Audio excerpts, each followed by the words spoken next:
Hey there guys, welcome back to a brand new Flick Pick live show, and happy early Thanksgiving. And if you don't celebrate Thanksgiving, well, happy whatever today is. Is today, what? It's Wednesday. Yes, it's Wednesday. I know where I am at. How are you guys doing? Thank you so much for joining me once again. And speaking of Thanksgiving, do you know what I'm thankful for? All of you, right here, right now, looking at my stupid face. And with all that said, let's dive into the questions. And I hope you have some popcorn and something cold to drink. You guys know how this goes. You guys can ask anything you want, and we will talk about it. And a few quick updates before we dive into those questions. I put up a brand new first reaction to the brand new video game movie of the year, Resident Evil: Welcome to Raccoon City. Yeah, that's up right now on this channel. I posted it the other day. And there's also a new Ghostbusters Afterlife review over on the Flick Pick channel, so go check those out. It's a good time. And yes, I will be doing a Black Friday video this year in a few days, so look out for that. And it's going to be I think it's going to be a really good flick trip. I got a new intro. I'm really excited. I'm going to have everything except for a DeLorean. I wish I had a DeLorean to do a flick trip in, but one day. So anyway, guys, let's dive into the questions. There's so many here. And let me back up here for a second, make sure the audio is working. Okay, it's working. Okay. All right. Patrice Chaswick says, what's a movie you wish you could unsee so it doesn't exist as canon in your brain? Mine is all the Transformers, all the Terminators after T2, especially Rise of Rise of Skywalker. Sorry. It's hard to read sometimes. I'm still learning. Yeah, Rise of Skywalker is definitely... I think The Force Awakens, like, when you talk about Star Wars, okay, not perfect, but an okay starting point to go off. And then where did we go? Well, we went straight to the bottom of the shit pile. As soon as Luke threw his lightsaber over his head, I was like, I'm done here. And then we got Rise of Skywalker, which was just, for me, that is the definition of everything wrong with modern day big budget bloated movies. They just can't tell a good story anymore. No matter how much money you throw at it, they just can't seem to do it. It's bizarre to me. So if I had to pick one, I would say I would agree with you on Terminator, though. Everything after T2 just got exponentially worse and worse. And I actually think there was a little glimmer of hope with Terminator Salvation. Like Christian Bale being John Connor, I had a little bit of hope. It had a great teaser trailer. If you watch a teaser trailer for Terminator Salvation, it's pretty badass. It really is. The music, when it starts playing, I was like, ooh, I like this. And then it just... I think they had the wrong director for the movie. And then I don't even want to talk about Terminator Dark Fate. In my opinion, that is one of the worst movies ever made. That is... Just compare T2 to Terminator Dark Fate. 20 plus years later, more money, more technology, and that's what they do. That's why I have no faith anymore in Hollywood. The next one comes from Patrice Chaswick. Hey, John, as much as I enjoy them, here is $20 Australian to not have to do impressions for this live stream. You're welcome. P.S. Loving the videos and your face. Well, thank you for that, man. Thanks. That's so generous. If I don't have to do impressions for a live stream, that's okay by me. They're shitty. They're really bad. Sometimes I enjoy doing them. The only one I really enjoy doing is my Morgan Freeman impression, and that's one of the worst ones I do. But for some odd reason, I find it almost cathartic and therapeutic when I do it. By the way, guys, another quick update before we keep going here is I listen to you guys. I read my comments. I take your advice. And I think starting now for this live show, at least for this live show and going forward, I know sometimes it's hard to sit down and watch a 2-hour live stream with 800 questions. I get it. I understand that. And some people say, John, I want to watch it, but it's just like I don't have the time. So let me save you some time. From now on, in the live streams, after they're published to YouTube, so after I'm done with the live show and it's published to YouTube and you see the recording of it, in the description boxes of hopefully going forward to every live show, I will have a list of all of the questions or topics with a timestamp beside them. That way, you can just browse the description. If there's something you're interested in, click the timestamp. It'll go right there in the video, and you can watch it and click around so you don't have to weed through 2 hours of me rambling on like a madman. So yeah. So after this is done, if you're watching it right now, catching it after the fact, check the video description for the timestamps. Okay. George says, have you ever seen a Bollywood movie, Indian movie? Would you want to? I don't know if it's one of my favorite genres by any means. I probably wouldn't go out of my way to do it. I mean, I guess the only Bollywood movies I enjoy watching clips of on YouTube are the extremely over-the-top, terrible CGI'd Bollywood action movies. Those intrigue me. I like those. I've never watched a feature-length version of one, but I like watching the clips where some guy flips over a car and pulls out 800 machine guns in both hands. I enjoy that. But yeah, I don't know much about the Bollywood genre. I've never really sat down and watched an entire Bollywood film, though. JJ Roberts says, did you watch the Hawkeye premiere? It felt off to me. Also, I strongly recommend playing Resident Evil 7 and 8 if you haven't. Yeah, I said this in my first reaction to Resident Evil Welcome to Shit City. I said I haven't really played a Resident Evil game since the 90s, maybe the early 2000s. So maybe the only thing I really play nowadays is like Call of Duty Warzone, and even that game makes me want to just punch my monitor and then jump out of a window. But yeah, and I did not watch, well, that's a lot. I started to watch the Hawkeye first episode last night. I got 2 minutes into it, and I think I got up to like get food, and then by the time I came back, I was like, I don't feel like watching this.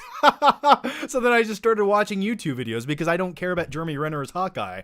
I just never have. I always thought he was terribly miscast. So yeah, I do want to watch it, though. I will get around to it, but it's not like I'm anticipating watching every episode of Hawkeye. But I'll get around to it. I haven't heard anything groundbreaking about it. It's just like people watched it and they're like, it's okay.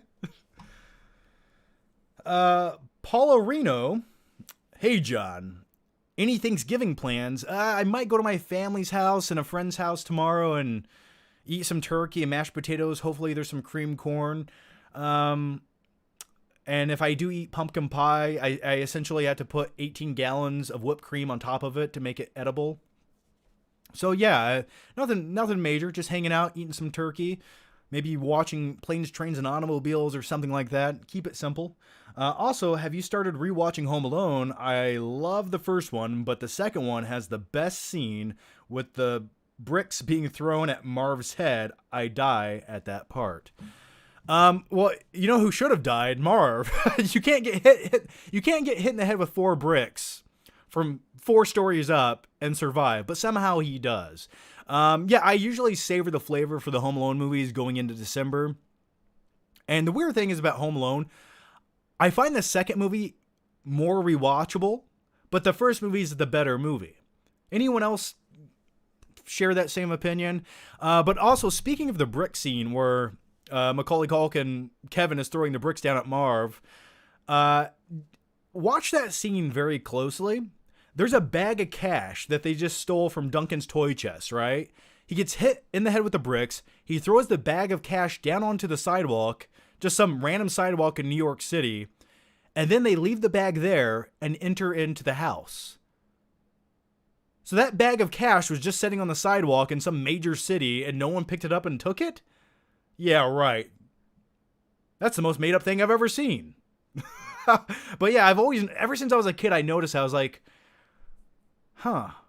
So anyway, yeah, I'll watch the Home Alone movies this December for sure. Max Nugenbauer says, today I finally watched Friday the 13th Part 2. I liked it a little more than the first one. Max, what a random comment. Friday the 13th Part 2, I don't think the Friday the 13th movies really got good until like the third one, where essentially Jason Voorhees gets the hockey mask and becomes the iconic slasher that he is. And then which one has young Corey Feldman in it? Is that 4 or 5? Most of the Friday the 13th films blend together for me. Whatever one has little Corey Feldman with a bald head with 2 hair sticking out of it by the end of the movie, that's always been my favorite one. I don't know why. It just really intrigues me. Maybe I relate to little Corey Feldman because I don't know about you, but if a serial killer, sociopathic, hockey mask wearing guy who wants to murder everyone came to kill me, I would be like, listen, I'm just like you. I'll be just like you. I'll pretend to be you and we can team up together and, that's what you have to do in life. All right, let's keep going here. James Dozier says, hey, John, hope you have a great Thanksgiving. Well, I hope you have a great Thanksgiving too, James, and thanks for the super chat there, man. The next one comes from Rando Commando 41. Thoughts on Blade Runner and Alien TV shows coming? I hope they're good. The Alien show scares me a little bit. The Blade Runner one, I like Blade Runner. I like Blade Runner 2049 maybe a little bit more, to be honest.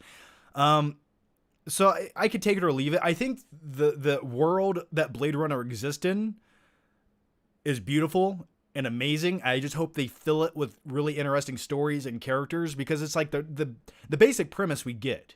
We get it. So what stories are you going to showcase in that world? But as far as the Alien show, that could be amazing. Now, or it could be a disaster. I don't know what the budget is. I don't even know which network it's going to be on. I don't know what exactly they're doing with it. But a great smart man thinking sci-fi film could be phenomenal. But then again, do I really need like xenomorphs in the show, or what are they going to do with that? Every other episode we have a xenomorph crawling through the ducts to spit acid into people's faces. How do you carry that out for an entire series? Now, what I think would be more interesting, and maybe they'll do this and just use the name recognition and kind of do what they did with Prometheus, where they kind of obligatory have to put a xenomorph in it to appease people. But what I would like to see is something more along the lines of a Prometheus series, where you have people exploring space, looking for new civilizations, and it has a certain level of, I don't want to say a certain level of like reality to it, but also I'm going to say I want it to have a certain level of reality to it. I just think that's truly fascinating. I don't really need a xenomorph in there. I don't need that. When they encountered the space jockeys at the end of Prometheus, I thought that was like I thought that was far more interesting than any xenomorph. To me personally, I was like, oh, that could be a thing. If we went 10,000 light years somewhere else, there could be another planet with space jockeys on it and people that are 9 feet tall that have great muscular vascularity and great trap definition. I was like, that could be a real thing. So, I thought the engineers were the most interesting part of Prometheus, and I was like, you don't even need to tack a xenomorph in here. It could have just been its own movie, Ridley Scott. But yeah, I'd be interested in checking out an Alien series. Hopefully it would be good, though. Tyler Vaughn says, hey, John. Hope all is well. Have you seen the movie In Bruges? It's such a perfect movie. What are your thoughts? I saw it once with Colin Farrell. I thought it was okay, but that was back in maybe 2000. Did that come out like 2008? 2009? I saw it maybe around 2012. I saw it once. I thought it was okay. I have not revisited it. But I thought it was good the time I watched it. Joseph Knowles. Talk about Elm Street 2. Too many sexual undertones. Oh, Elm Street 2 has some great hidden sexual undertones. And a lot of them are very on the nose. Like, you have the young kid Jesse. Essentially, Elm Street 2 isn't about a kid being stalked by Freddy Krueger. No. It's about a young man dealing with his own sexuality and being confused about it. And even the screenwriters have later admitted that. I mean, there's a scene in Nightmare on Elm Street 2 where the gym coach is at a gay bar and he's dressed like, he has like a leather straps on him, and then he goes into the shower and starts getting whipped, and it's just like the weirdest shit you've ever seen. And it's truly bizarre. But with all that said, I love the opening scene in Nightmare on Elm Street 2. I think it's one of the best opening scenes in any horror film, where the kids they're on the school bus, and the school bus starts skipping all of the stops and eventually ends up in a cliff dangling there, and there's like lightning bolts, and it's just like terrifying. And ever since I watched it as a kid, every time I got on the school bus in the morning, oddly enough, I was like hoping that would happen. I was like, if this happened, that'd be okay by me. At least I wouldn't have to go to school. Does anyone know what I'm talking about? Okay. Claudia Rogajon says, have you read the OG TMNT comics? It's really fun. I think I browsed some of the early comic books at some point, the black and white comic books when they first originally came out in the 80s. Now, I didn't see them in the 80s. I wasn't born until 1987, but when I was a kid, I came across some of them in a comic book shop, and I think I bought some of the black and white TMNT comics. But that's my only experience with them, really. So, all right, let's dive over here. Sorry, guys, trying to keep up in the chat here, and it's like everything's popping up in random places here. And by the way, Tyler Vaughn has just become a member. Yay! Thanks, Tyler. And by the way, if you guys are Patreon members or YouTube members, first of all, thank you for the support. It does mean a lot. And also, if you guys check the feed on Patreon or the community tab, if you guys are members, I posted a brand new vlog video the other night in Walmart. It's a late night Walmart trip. And then I posted some first looks at some upcoming new intros I have to some videos. So go check those out. And as always, there's a new podcast from last week that's 2 hours long. So thank you guys for the support. All right. Gosh, where are we at in the questions here? All right. Azim the Dream Reviews says, John, are you vaccinated yet? Also, have you started to see more and more people return to the theater? Or has it kind of been like it was 5 months ago? Don't even know if Spider-Man No Way Home will be packed. Oh, Spider-Man No Way Home will be packed. It doesn't matter. It doesn't matter if the Black Plague was here, smallpox existed, polio. It would not matter. Fanboys will go to the theater no matter what, and I will be one of them on day one for Spider-Man. I don't care if someone sneezes in my face. I'll take it. I need it.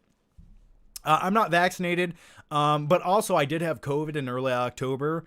So I do have some natural immunity to it. Also, once you have COVID, you're supposed to wait a certain time period to go get vaccinated. So yeah, I like to think, I'll be okay. You know, I had COVID. I made it. I'm okay. And plus I don't even really leave my house, man. So what am I doing? But will I not ever get vaccinated? I don't know. It's getting to a point where it's getting to get to a point where I won't be allowed to go into Walmart unless I'm vaccinated, in which case I'll have to do it. Stick that needle on my neck, pump me full of whatever you want. I need my low price deals. That's what I need. Random Commando 41 says, thoughts on, we talked about that. Azim the Dream Reviews. Also, happy Thanksgiving. Well, happy Thanksgiving to you. Super excited for December. We got a prologue for Jurassic World Dominion. It's on YouTube. Also, we might be getting a trailer for Dominion. Super pumped. What are you looking forward to the most? I'm hoping Jurassic World Dominion is good. I'm looking forward to the movie, even though I think, by the way, going to the earlier question, what was one of the worst sequels in a franchise? And I would say Fallen Kingdom is one of the worst sequels I've ever seen in my entire life. I don't know why that movie was made. Who thought that was a good idea? Everyone involved should be immediately fired and punished for their sins against humanity. And I want to take all of their hands and slap it like that. Look what you did. But with all that said, I did not watch the prologue. I know it existed. I saw like 2 seconds of it. And for me, I don't want to watch the first 5 minutes of the movie. I hate that. I hate everything about that. I would rather just go in and watch the movie. Because if you watch the first 5 minutes of the prologue of the movie, then you go to the theater and you're sitting there watching the first 5 minutes again, you're like, okay, I already seen this shit. I don't like that. I just want to go in fresh. Just show me a trailer all day. I'll take that. But I don't want to watch 5 minutes. I was even weird about watching the prologues for The Dark Knight and The Dark Knight Rises. I was weird about doing that. I was like, do I want to do it? Yeah, but I don't want to taint it, you know? So I haven't fully watched the prologue.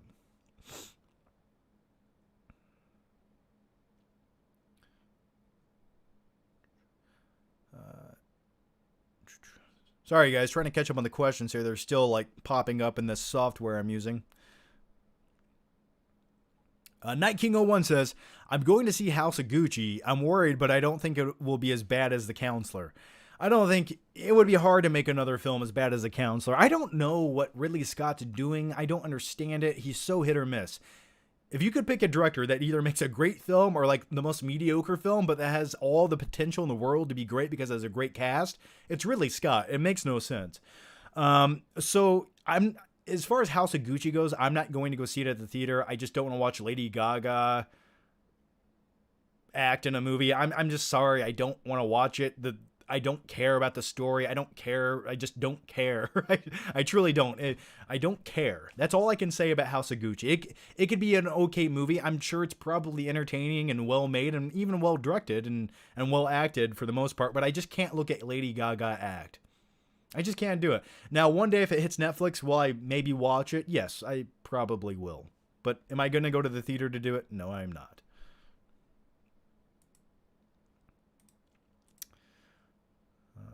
The next one comes from James Doshier. Thoughts on the movie 1917. I've talked about that over the years. I think that was in my top 10 movies of 2019.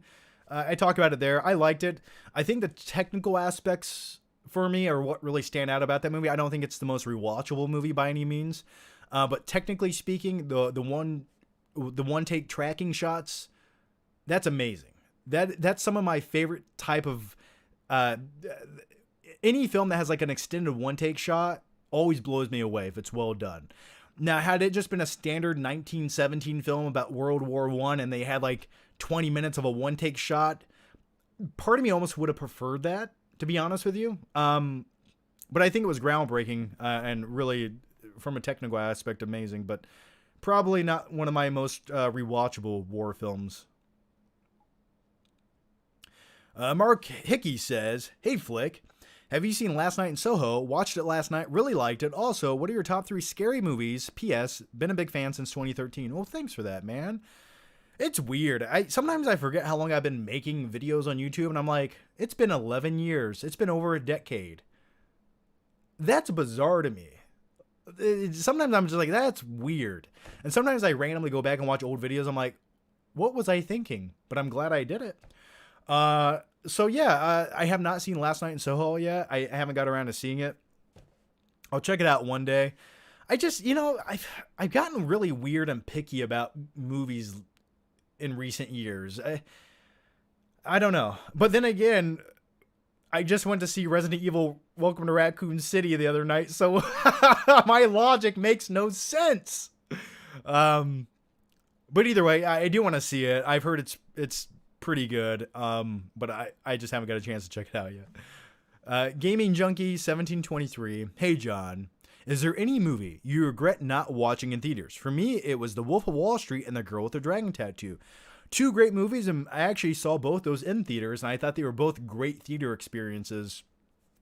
And I've said this before, but one of my favorite all-time theater experiences was actually watching The Girl with the Dragon Tattoo, directed by David Fincher, back in, was it 2012, 2011? It came out in December. And I just remember it was a cold, bleak, snowy night. And it was like the latest showing they had at like 11:45 at night. And I remember like sitting around and I forgot the movie was like even coming out. And I randomly got online, bought tickets, drove to the theater by myself because I just felt like watching a movie that night. And I walked in and there was no one else in this theater. And I was watching this really dark, sadistic movie that just kept me on the edge of my seat. And I just remember just being so immersed in that dark theater with my Sour Patch Kids and my salty popcorn, just loving every second of that movie because it was just like everything I felt like I needed that day, and it gave it to me. But a few movies I might regret not seeing in theaters, I'm really trying to think. I mean, I would say over the last like 10 years, any movie I've wanted to see in the theater, I go to see in the theater. So, but if you want to go back in time and pretend I'm a time traveler, for some odd reason, if I had the ability to time travel, what am I doing with it? Saving humanity? No, I'm just seeing movies in movie theaters.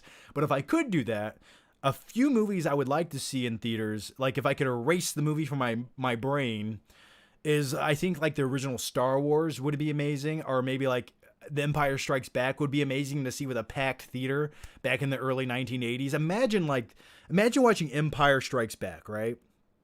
Before the internet, before everyone spoiled everything and had 800 conspiracy theories about a movie and broke down every frame of a movie trailer and put red circles with arrows pointing to everything in their YouTube thumbnails. Just imagine this. You have no clue what's going to happen in this movie. And then all of a sudden, Darth Vader announces that he's Luke's father. Imagine that twist, watching that in the theater with everyone.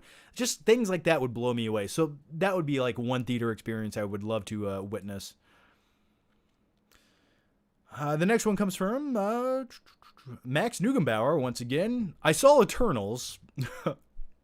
Did you like it? Officially my least favorite MCU movie, so apparently not.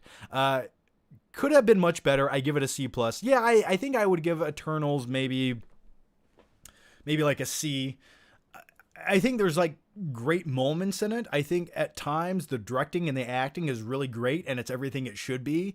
But then it gets so bogged down and weighted with its own story that it almost becomes unwatchable, because the movie, what it does is it feels like it never wants to start going. Like anytime it gets momentum, it's like, okay, here's some momentum. Oh, let's stop. And here's the backstory about this character, but it's not that interesting, but we're going to give it to you for 20 minutes.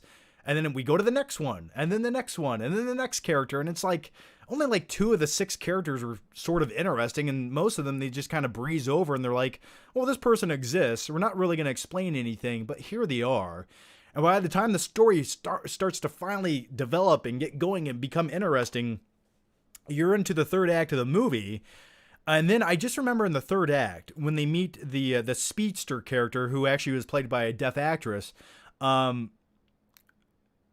they go to her like hideout where she's been, and I'm just like, I remember like 20 minutes went by and I'm like, what? Are we still here? Or like, what are they even talking about? They're talking about some made up plan where they can connect their powers like the Power Rangers, where they just connect their abilities and turn into a Megazord to defeat the bad guy. And it just feels like it takes way too much time to do this. And the way that they presented that whole third act was just boring. Like they're in one location the whole time, just blabbering on. So yeah, in all honesty, if Disney Plus was ever going to make a series that made sense, that could have been really unique and fun and original, The Eternals lent itself perfectly to that, because it spans different time periods and centuries. It almost could have been like the Game of Thrones, but with superheroes. They're more like gods that are essentially robots underneath, but that could have been like the Game of Thrones for Disney Plus in the Marvel universe. And that just felt like such a missed opportunity. I actually would have preferred to see it in that format. So yeah, let me know if you agree with that. If not, that's okay. All right. I feel like that was a really long-winded answer to your question, but either way. The next one, Mike Peter. Hey, John, I listen to your videos all day while I'm working from home. Well, thank you for that. That's sort of what I do. I listen to YouTube videos as well, so I relate to you. There's something very relaxing about listening to someone talk about movies who has almost all the same opinions as me. Well, thanks for that, man, and thank you, Mike. It's nice to get feedback like that, and thank you for the generous super chat. I'm the same way. I actually watch more YouTube than anything else. I watch more YouTube than I watch movies. I watch Netflix. I'm on YouTube probably 90% of the time if I want to be entertained. It's just more personable. It's just more grounded. It's not overly produced. It just feels like it's almost more relaxing in a way for me. So I completely relate to that. And that's sort of why I make these. I sort of make live streams. I make the videos that I would want to watch most of the time. So really do appreciate that. And thank you. Joseph Knowles. Oh, we already covered this. Okay, we covered some of these. Lone Tiger Film says, what TV soundbar and Blu-ray player do you have? That's a great question. Speaking of soundbars, I actually just upgraded to a new surround sound soundbar system a few weeks ago.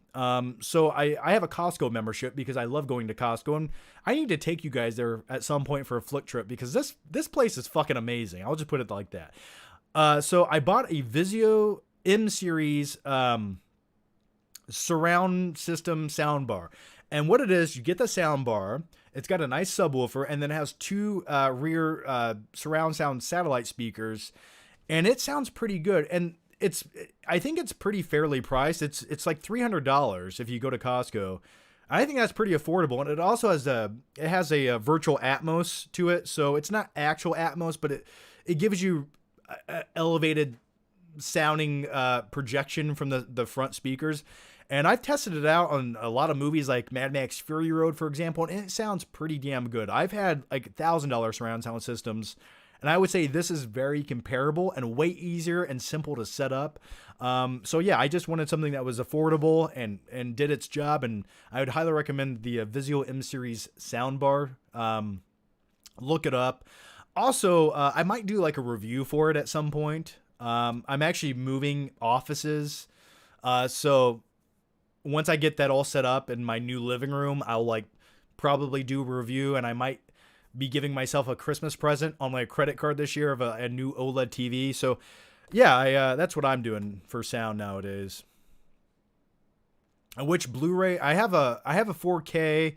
I used to have a what do I have? I had a Samsung 4K player, and then I got a different one because I was going to put one in another room, and I bought a Panasonic 4K player, which Panasonic makes really good quality stuff, and that's a really good 4K player too. So that's what I'm currently using.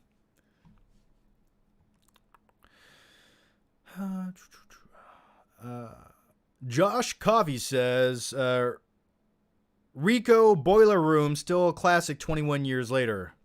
Oh, Boiler Room? Yes, I love me some Boiler Room. I've always said, like, white-collar criminal movies, I love those types of movies. Like Wolf of Wall Street, Boiler Room, Glengarry Glen Ross, to a certain degree. I love movies like that, and I think Boiler Room is a truly underrated movie if you haven't seen it. So yeah, Giovanni Ribisi stars in the movie. Really good. Also, Ben Affleck's in the movie. You have Vin Diesel. It's an early 2000s movie, and if you're into movies like Wolf of Wall Street, I think you'll probably enjoy Boiler Room, so check that out. But yeah, I've always really enjoyed that movie. James Dozier says, do you think Ghostbusters 2 is a good movie? In my opinion, I think it's a phone-in sequel. And by the way, guys, I'm about 20 minutes behind on the questions, so bear with me. I am catching up as quickly as I can, but I like to give you guys good answers, you know? I like to give you guys good answers. Let me double check something here.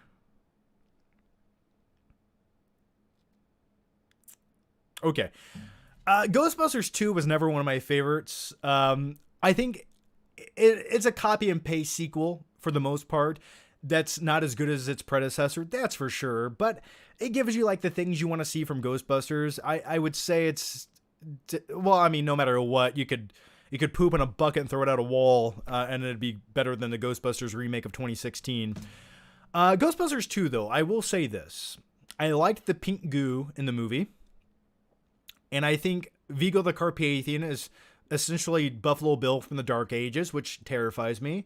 And it's one of those fun 1980s movies you could just go back and rewatch. You don't got to put a lot into it. You can just turn off your brain and watch it. You're getting the Ghostbusters. You're getting Bill Murray. But the first one is far superior. So I do agree with you. Tyler Vaughn says, hey there, John. Hope all is well. Oh, we talked about that already. Sorry, guys. Some of the questions get mixed up. So... Almgren says, how excited are you for Spider-Man No Way Home, and what is your favorite Spider-Man movie? You know, the weird thing is, when it comes to the Spider-Man movies, I really like them, but I've never, personally would put them in my top 10 superhero movies of all time. I don't know what it is. Like the Sam Raimi movies, I think they're really good. Like the first two, Spider-Man 3, and we'll leave that over there for now. But like the first two Spider-Man movies are really good, but there's certain moments in those movies where they're great.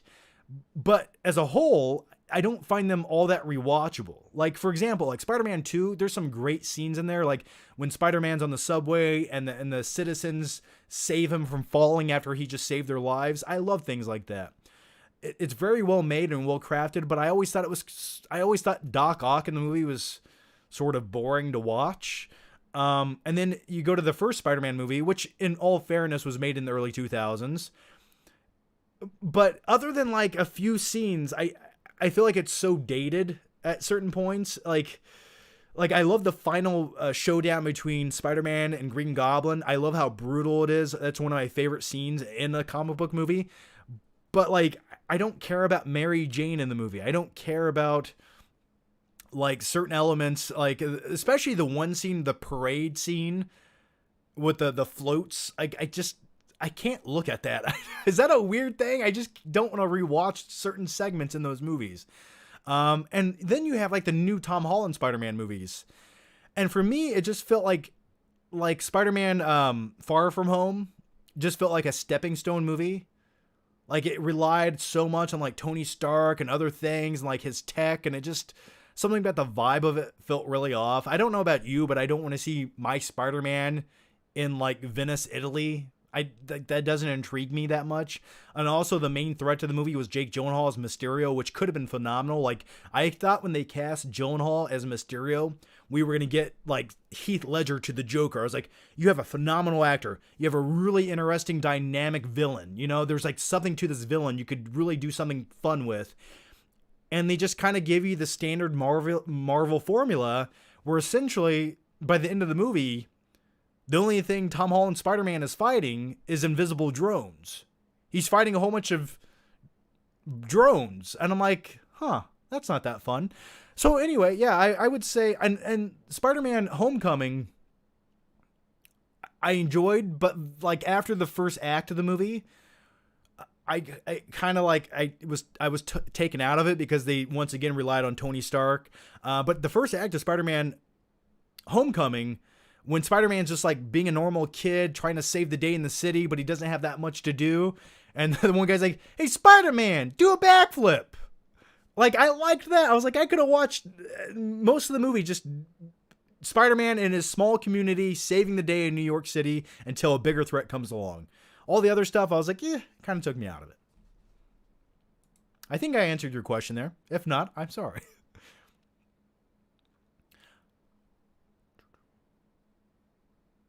Let's see. James Oshier says, thoughts on the movie Teen Wolf with Michael J. Fox. That's a great 80s movie. Now, the sequel is one of the worst sequels ever made.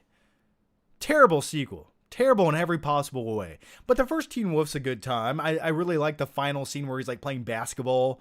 I like the scenes where he's like surfing on top of his friend's van. Things like that.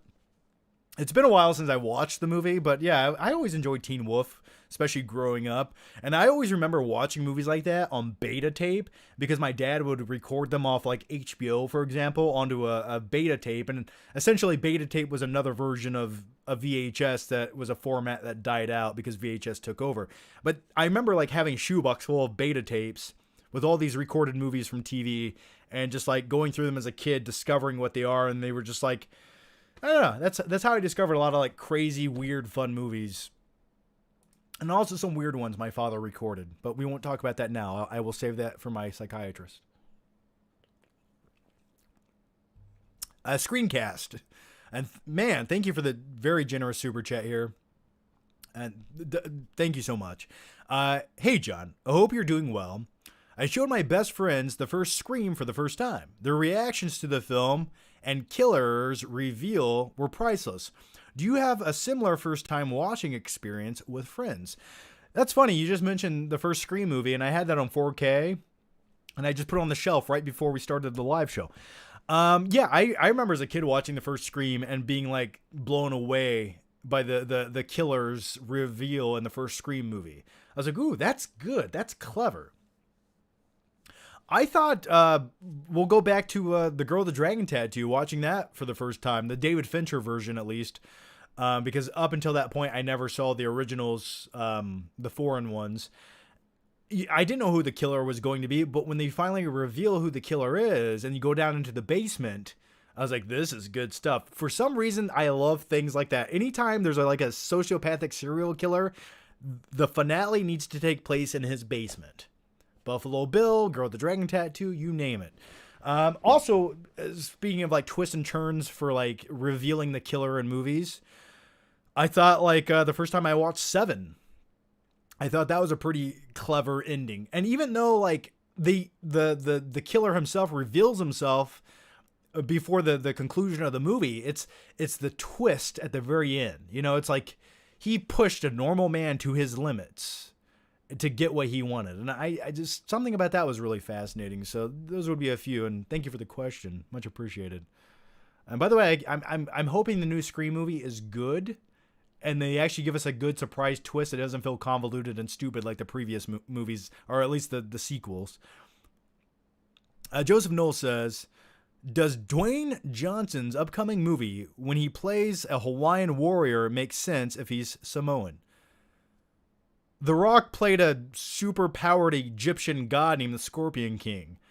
I don't think the difference between playing a Hawaiian and a Samoan is that big of a stretch, is it? I mean, is it? The Rock could play anything. The Rock, I mean, you could put him as an ancient Egyptian warrior, a South American guy, a Hawaiian, a Samoan, whatever you wanted to make The Rock be, he could be it. The Rock wanted to play a tree. He could probably get away with it. And Vin Diesel actually does play a tree, so, and his name is Groot. So yeah, I don't think it's that big of a stretch. I just wish The Rock would actually play something other than himself in every movie. That's all I would like to see. If he could just play an actual character and not just be The Rock in every movie. Claudia Rogajon says, random, but the first Michael Bay TMNT movie, I wish the internet didn't cry so hard because I wanted to see William Fincher as Shredder so bad. Yeah, the Michael Bay, well, technically produced by Michael Bay. It looked like a Michael Bay movie, but directed by someone else. I was really disappointed by those Teenage Mutant Ninja Turtle movies. For every reason I just mentioned, they just felt like Michael Bay movies, but not even like they tried. It was like a poor man's knockoff looking Michael Bay movie. And as far as William Fincher goes, I think he's a good actor, but he's sort of the guy you cast when you don't know who else to cast in the role. I don't know necessarily if he was the best choice for Shredder. Like, William Fincher's a white dude, and Shredder's typically an Asian guy. So I could have done without those movies, to be honest. And then you had Megan Fox playing April O'Neil. Those movies just felt so like MTV music video, like just instantly forgettable cash grab movies, in my opinion. But I did like Krang in the second movie. I did like that they actually put Krang in the movie. That was interesting to see. And Krang, no matter how hard you try, anytime you try to bring Krang to live action, it just looks weird. You have some big guy, like he's all stiff and rigid, wearing underwear, flying around with a little brain in his stomach. It's like, it's so bizarre. Mason Arnold says, what are some good non-comic book vigilante movies? I mean, one would probably, I think it would be my favorite movie of all time. I would say Taxi Driver, by far, is one of the best vigilante movies ever made, and at least one of my favorites. And then you could go with Drive. That's another sort of vigilante movie. I'm sure there's more I'm not thinking of, but I would say the quintessential one for me is definitely Taxi Driver. I just love that movie. I remember seeing it for the first time in like the late 90s. And I always remember the cover of it was some guy with a mohawk. And I'm like, what is this about?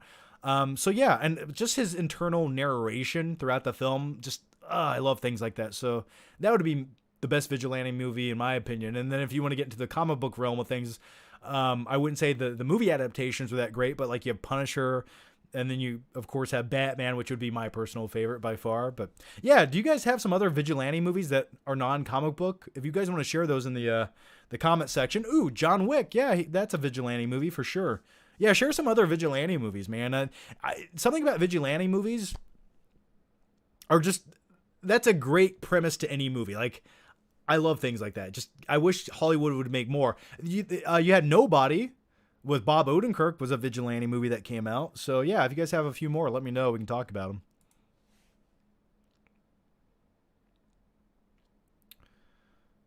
them. Night King 01 says, John, thoughts on The Fugitive? I liked The Fugitive. Oddly enough, I've actually seen the Fugitive Part 2, which it's not called The Fugitive, isn't it called something else? Or U.S. Marshals with Wesley Snipes. For some reason, I've actually seen that more because it used to play on HBO all the time and I watched it as a kid.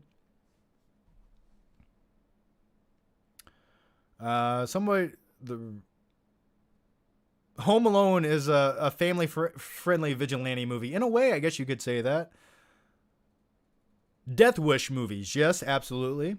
And then you had the Death Sentence movie with Kevin Bacon. I remember seeing that back in what was that, 2005, 2006 or something? Death Wish with Kevin Bacon, which is a pretty good little small budget movie.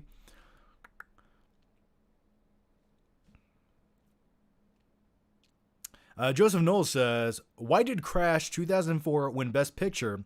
I don't think it was very good. It tried too hard. Yeah, it was a little bit on the nose. It's like, hey, let's make a pretentious movie where we're going to put this out so we can win some awards. And it just felt like a movie. It felt like award bait. And typically a lot of movies who do win Best Picture are typically just award bait. And they're movies that aren't going to stand the test of time. They don't really resonate, and they don't go on beyond their years. It's just like you watch it once the year it comes out, and then these critics say, oh, it's so pivotal and profound. And then no one talks about it the day after it wins the best movie of the year. And Crash is one of those movies. So I agree with you. I don't know why it wins. And half the winners of best movie of the year, I don't know why they win. It's just like, what's happening? So I agree with you. Joseph Knowles says, going to watch The Boss Baby 2, Alec Baldwin. I don't know how well anything with Alec Baldwin is going to do anytime soon. I think Hollywood is kind of going to distance itself from Alec Baldwin for a while. But I've never seen a Boss Baby movie. I take pride in that. I probably never will. For a large lump sum of cash, would I watch one? Maybe. But I don't want to. John, what did you think about the after credits of Venom 2? It was basically Venom licking the TV screen with a young boy on it, which makes me question a lot of things. Yeah, it's like, here's Venom licking its TV screen with Tom Holland Spider-Man on it. Okay. I mean, I knew they were going to introduce Venom into the universe with Tom Holland at some point because it just makes sense. And I'd like to see Venom like side by side with Tom Holland Spider-Man. I think that'd be really cool. I just hope Sony distances themselves because they don't know how to make a good movie.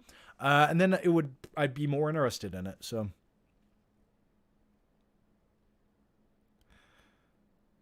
some good Alec Baldwin jokes in the comment section over here.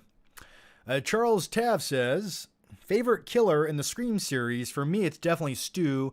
While Billy seemed like the main bad guy in the OG, Stu was the one who had the fun with it. Oh, Stu was psychotic, man. It's like if you met a guy like Stu, first of all, you'd be like, what's wrong with you? What kind of chemical imbalance do you have? Hey, man. Hey, Sydney. Like, it's like, if a guy like that exists in real life, you'd be like, I would just assume he's killed people. I would just assume that. But yeah, for me, Stu was by far the more interesting character in this first Scream. And then Billy was sort of like the poor man's Johnny Depp. They essentially cast a guy who looked like the B version of Johnny Depp, and he almost acted just like Johnny Depp and had the same haircut as Johnny Depp. That's all he was to me. So I would agree Stu was by far the better character in that show, or that movie. And thanks for the question, Charles. Andy182 says, hey, John, is there any movie you didn't like the first time you saw it, but have grown to appreciate it upon rewatching it? Hope you're happy and healthy, sir. Well, I am happy. I think I'm healthy. Speaking of healthy, I feel like I need to eat. I feel like I'm getting lightheaded. But you know what'll keep me alive for the next hour is this caffeinated beverage right here. Are there any movies I didn't love the first time I watched them? Yes, there is. I would say one, oddly enough, the first time I watched Mad Max Fury Road, I liked it, but I didn't love it. Maybe I was expecting Lord Humongous to be covered in baby oil or something like that. But I guess it was just, I didn't know how to like accept it at first. And then I liked it more and more every time I watched it after that. I think it was just, I was almost shell shocked because you went from Mel Gibson to Tom Hardy, and it took me a minute to like transition into that. So definitely Fury Road is one of the movies I enjoyed the more I watched it. Also, another film I came to appreciate way more upon second viewing was Master and Commander. I watched that the first time on like DVD, and I was like, it's okay. And then I watched it like a few years later, and I was like, this movie, like, how do not more people love this? This is one of the most epic movies I've ever seen in my entire life, where I just love every little nuance and moment in the movie. So Master Commander is another one. Another one would be There Will Be Blood. And the first time I watched it, I guess I didn't know what to expect. And it's definitely a slow burn movie with some great character moments. And then upon revisit, I appreciated it more. And yeah. Drainage! I drink your milkshake. I drink it up, my good boy, Eli. I do, Eli. Let me hear you say it, Eli. Let me hear you say it. I am a false prophet. Let me hear you say it, my good boy. Oh, that's good shit. So those are a few.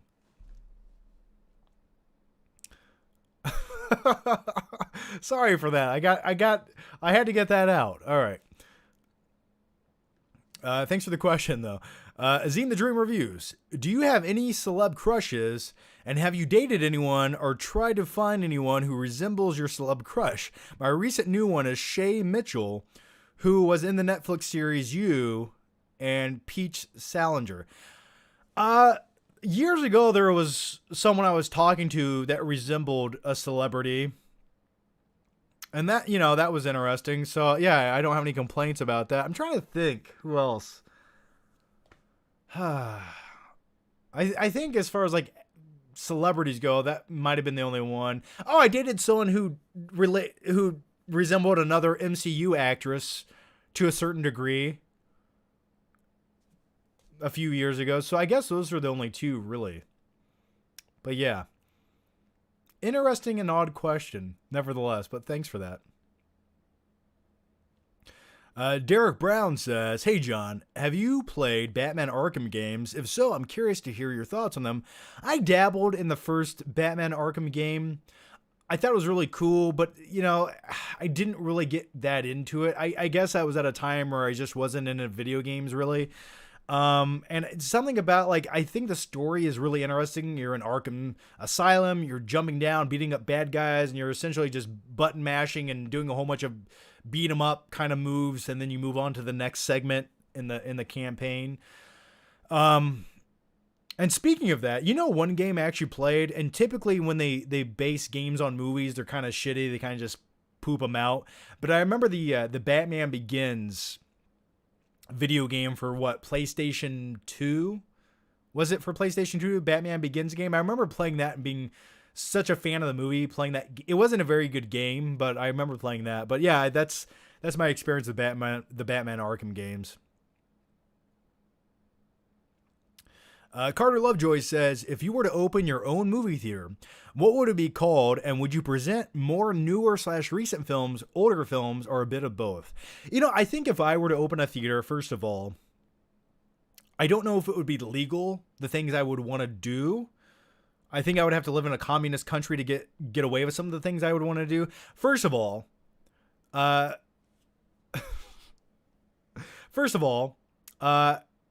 no young children are allowed in my theater.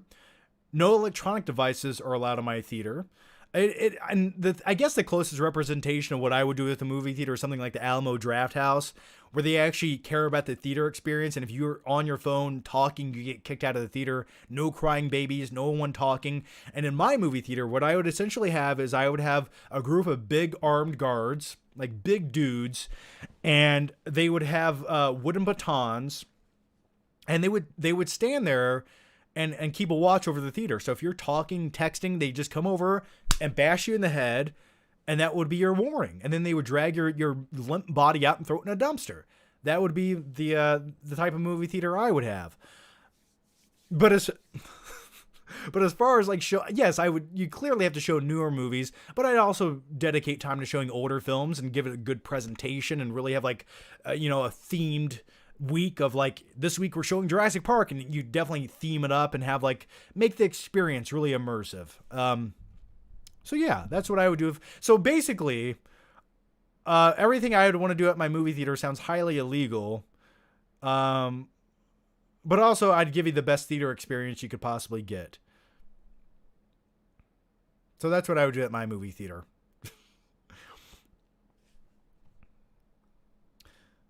Clyde Rogajon says, I also found it silly that his name in TMNT, are we still talking about Michael Bay's Transformers movie? And then Teenage Mutant Ninja Turtles from 2014 is Eric Sachs. Get it? Eric Arkusaki. Oh, yes. The name of the original Shredder. Yes, I get it. God, I forgot about the first two, or the Michael Bay wannabe Transformers or Ninja Turtles movies. I did see both of them in theaters. I have a review for the second movie. I don't remember what I say in it, but yeah, I've tried to erase those from my brain, man. Jesse Fernanier says, thoughts on the original Texas Chainsaw Massacre? I've seen it once, maybe twice in my life. I like how gritty and dirty it looks. But oddly enough, when it comes to the Texas Chainsaw Massacres, I actually enjoy the remake from like 2004 with Jessica Biel. I think that's a damn good remake. And I think Leatherface in that remake, I love the way he looks. Like, he looks scary. He's big and menacing. And I just feel like that movie was made better than it actually needed to be. But yeah, as far as the original one goes, it was always terrifying to me. Like, when I first watched it as a kid, maybe I was stupid or something, but for some odd reason, I thought it was truly based on real life events. And I know it's loosely based on the serial killer Ed Gein to a certain degree, but I just thought this was like a real life thing that actually happened, which makes it far more terrifying. Almgren says, I have 3 questions. What do you fear? What do I fear? I don't know. I think right now in society, my worst fears are coming to fruition. But beyond that, what do I fear? I don't know. Maybe one day being old and your whole life just kind of like flashed by and you don't know what happened to it. That's a fear of mine. And then the next question is, Tom and Jerry are Looney Tunes. Probably Looney Tunes. Never was a big fan of Tom and Jerry. And have you played Marvel's Spider-Man? I have not played Marvel's Spider-Man. Now I play Marvel versus Capcom games. Those are always fun. But as far as the new Spider-Man games, I have not. Well, that's a lie. I think I played a few of the Spider-Man games for like PlayStation 2 or something at one point. But the newer ones I haven't. DJ Run says, John, did you watch Squid Games with subtitles or dubbed? Which do you prefer? I watched some of it with subtitles, and I watched the majority of it dubbed because I didn't feel like reading it, and I know that's a crime against humanity.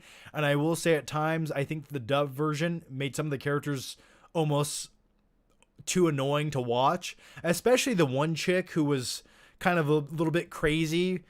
Her dubbed version was like some of the most annoying dubbed voiceover I've ever heard in my life.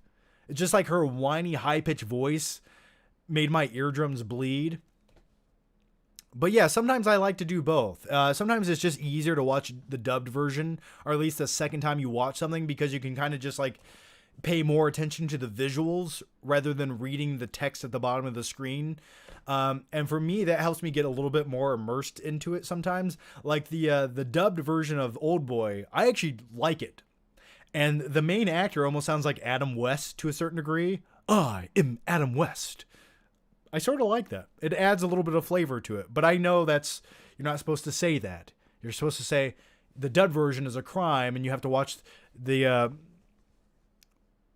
subtitled version. So, but sometimes I like both. Benny, hey John, happy Thanksgiving. You must have Thanksgiving side, candied yams for me. Oh, my favorite side for Thanksgiving? Ooh, man. Candied yams sound kind of disgusting, not going to lie. For me, my favorite side for Thanksgiving is my mom used to make something called Mississippi mud pie. And it's essentially like a really creamy pie dessert with like crushed Oreos in it. Oh, God. Give it to me now. I can take a bath in it. Oh, I want it right now in my body. That's one of my favorite sides. Or sometimes I like apple pie with some whipped cream on it. What I'm saying is essentially I just want to eat whipped cream.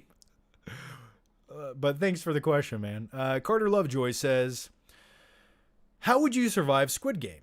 Also, do you think that Mr. Beast actually recreated Squid Game and got people to play it? Don't worry, he didn't kill anyone. Yeah, I heard that the Mr. Beast video is like the most viewed video ever on YouTube. It's at like 5 million, 10 million views in like 5 hours. That's utterly insane, but it makes sense in my opinion. And it also baffles my brain that there's not going to be like an actual like network series of Squid Game. Like, I'm surprised no one's jumping on that bandwagon. But yeah, do I think I would survive? Probably not, because some of those games in Squid Game were just pure luck. Like, sometimes it wasn't about skill, it was just about pure luck. So who knows? Now, if it came to like actually like having to like sacrifice and kill people to get by to the next game, yes, I think I would be capable of doing such a thing. Take that how you will. But some of it was just pure luck, like jumping on glass. Like, I don't know if this shit's gonna shatter or not. How am I supposed to guess this? But yeah. But the other thing about Squid Game is your chances of winning at Squid Game. There can only be one winner out of how many players were there? Like 400 players. The odds are not in your favor. So why would anyone ever join that game to win? One winner out of 400? That's not good. That's just not good odds. And if you lose, you die. So my thing is, why, if you were so broke and you needed money that bad, why would you not just go into a whole bunch of banks and rob them with a better chance of survival, getting away with it, and having the same amount of money? Or maybe not the same amount of money, but the risk factor is much lower, So that's what I would have done. And that's my best advice to you. Don't do Squid Games. Go rob banks. I'm not an attorney, so take that how you will. But that's personally just what I would do. And thanks for the question, Carter. Mason Arnold says, Venom had a Kevin Spacey moment when he saw Spider-Man on TV. Yeah, kind of, yeah. I mean, just anytime a middle-aged man licks the screen with a young boy on it, it's kind of weird, but then again, Venom is a symbiotic creature of the night, and anything's possible. Hunter12555, thanks for the super chat, but no question, but thank you, Hunter. Joseph Knowles says, hey, John, did you know the guy that plays the new staff member in the movie Waiting with Ryan Reynolds wrote the script for Spider-Man Homecoming? Did he? Are you talking about the guy who was in Freaks and Geeks? One of the main actors in Freaks and Geeks? Okay, I didn't know that, I guess. But speaking of Waiting, that's a fun, underrated movie. Go check it out with Ryan Reynolds. Always enjoyed it. But thank you for the tidbit.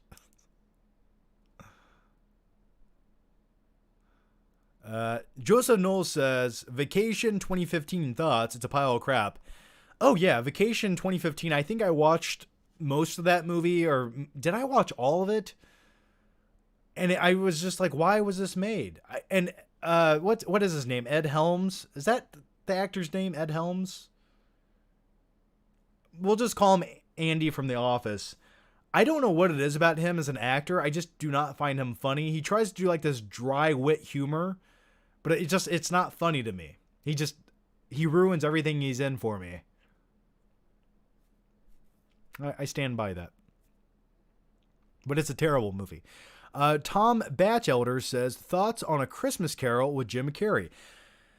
Interesting movie. That's at a weird time when Robert Zemeckis was trying to really get the motion capture animated movies going, which at times came across really bizarre and creepy. And I think audiences were just like, nah, we don't want this. We don't watch Pixar movies. I, oddly enough, sort of like them. I think like that movie, for example, I thought it was fun to look at. It was in 3D when 3D was a thing, and it looked great in 3D. I actually think, I don't know if I still do. Maybe I do. But I owned the 3D Blu-ray version of A Christmas Carol with Jim Carrey. And I could see like watching it every Christmas, for example, or something like that. I didn't think it was great, but I thought it was an okay Christmas movie. And by the way, speaking of like motion capture CG movies, like Christmas Carol, when they first announced the new Mario movie coming out voiced by Chris Pratt, I was sort of hoping it would be something like that. I think that would be far more interesting than making like a CG animated movie that looks like Wreck-It Ralph. I'd much rather watch a slightly more realistic looking one where it's like motion capture. I think that would be intriguing, but we probably won't get that. Max Nugenbauer says, favorite sports comedy, mine is Dodgeball. Dodgeball's good. Yeah, definitely good. Also directed by the same guy who just directed, what did the director of Dodgeball just recently do that was not very good? He just directed something else. Why can I not remember which movie he directed that was not good? What did the director of Dodgeball just direct that came out recently? I can't remember what it was. Someone help me out. He directed something I can't remember. Let me know in the comments here. But yeah, Dodgeball's a really good one. And plus, anytime they've ever made a sports movie about sort of an unknown sport like Dodgeball, I always thought that added something to it because we've already seen the great iconic boxing movies. We've already seen like baseball movies. So, yeah, something like Dodgeball is always a good time. Yes, Red Notice and Skyscraper, the director of that. Yeah. Yeah, I wish the director of like, he definitely does a better job at directing like comedy, low key movies than he does at big budget action movies. That's I'll leave it there.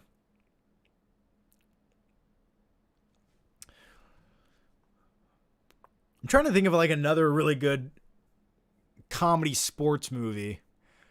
I mean, I remember, this isn't a good one, but I remember like Balls of Fury, where it was a movie about ping pong.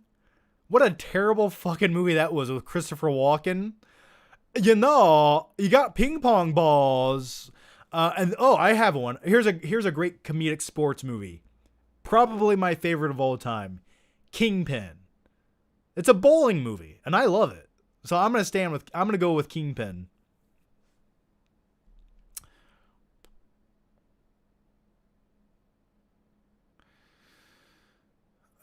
Charles Taft says, best Tarantino villain, Mr. Blonde, Zed, Bill, Hans Landa, or Calvin Candy. I think for me, the best acting would go with Calvin Candy. Now, Eskimo Joe, how do you reckon he got his name? I love Leonardo DiCaprio and Django, man. So great. But Zed, I think, see, I would much rather encounter Calvin Candy, right, than Zed. Because let's just back up for a second. Man. What Zed does to his victims, I do not want done. I do not want to end up in the basement of a pawn shop bent over with Zed behind me and a gimp in the other room. No, thank you, sir. So I think Zed is the most terrifying villain Tarantino has ever wrote. So I definitely go with Zed. I think is the scariest. But the best well-written villain from Tarantino, I would definitely go with Calvin Candy. Or, Christoph Waltz in the Inglourious Bastards was a very well-written villainous character, but I think Zed is worse. I really do. I'm putting that out there. Zed is worse than a Nazi. I said it. Josh Coffey says, Arnold Schwarzenegger upcoming projects include Legend of Conan 3, Twins sequel with Eddie Murphy and Danny DeVito. Take all my money right now. Everything you just said, if you back up for a second, almost sound like some of the worst ideas ever made. But also at the same time, I'm with you. I'm excited to watch all of them. I love me some Twins. I think the first Twins movie from the 80s is phenomenal. Really enjoy it. I remember ever since I was a kid, I always enjoyed Twins. The Sperm Milkshake. If you haven't seen Twins, go watch it. Eddie Murphy being in a new movie is sort of odd to me. I'm surprised he wants to be in the movie. And then you have Legend of Conan 3. I was never hardcore into the Conan movies. I've seen them, but I just never was the biggest fan. I just wish they'd make and they are coming up with a new Predator prequel movie. But how about a good Predator sequel where Arnold returns once again? Where the hell is that at? That baffles me that we haven't gotten that. Thanks for the question, though. Night King 01 says, don't know why I know this, but the guy that played Vigo was one of the terrorists in Die Hard, a guy with the ponytail who gets blown up.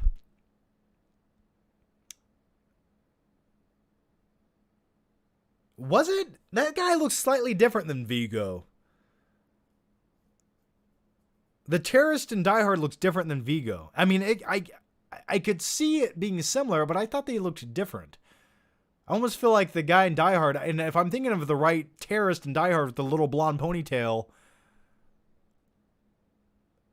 is that the guy who... No, okay, I'm thinking maybe in the first Die Hard where the one guy gets hung. So maybe you're right. Claudia Rogajon says, dubbing in Rumble in the Bronx is hilarious. Oh, yeah. The audio dubbing in Rumble in the Bronx is some of the worst shit you'll ever hear in your life. Hey, D'Angelo! And then you have the little kid named Danny in Rumble in the Bronx who's in a... Sorry, I gotta get readjusted here. The little kid named Danny in Rumble in the Bronx who's in a wheelchair. And it's the funniest shit. And I guess it sounds kind of sick and sadistic to say this, but I stand by it. When he gets thrown out of his wheelchair and they start ripping up his like wheelchair cushion, he's like, my cushion! I laugh every time. It's so glorious. I want to go watch it right now. Joseph Knowles says, did you like Norm Macdonald Tarantino impression? I'm sure I've seen it at some point, the Norm Macdonald Tarantino impression. I could see him doing a really good Tarantino impression. I could see him doing that very well, but I don't recall it. So now I kind of want to YouTube it. Derek Hackett says, happy Thanksgiving, John. Well, happy Thanksgiving to you, Derek, and all of you watching. Did you read Ridley Scott's comments blaming millennials for the last duel bombing?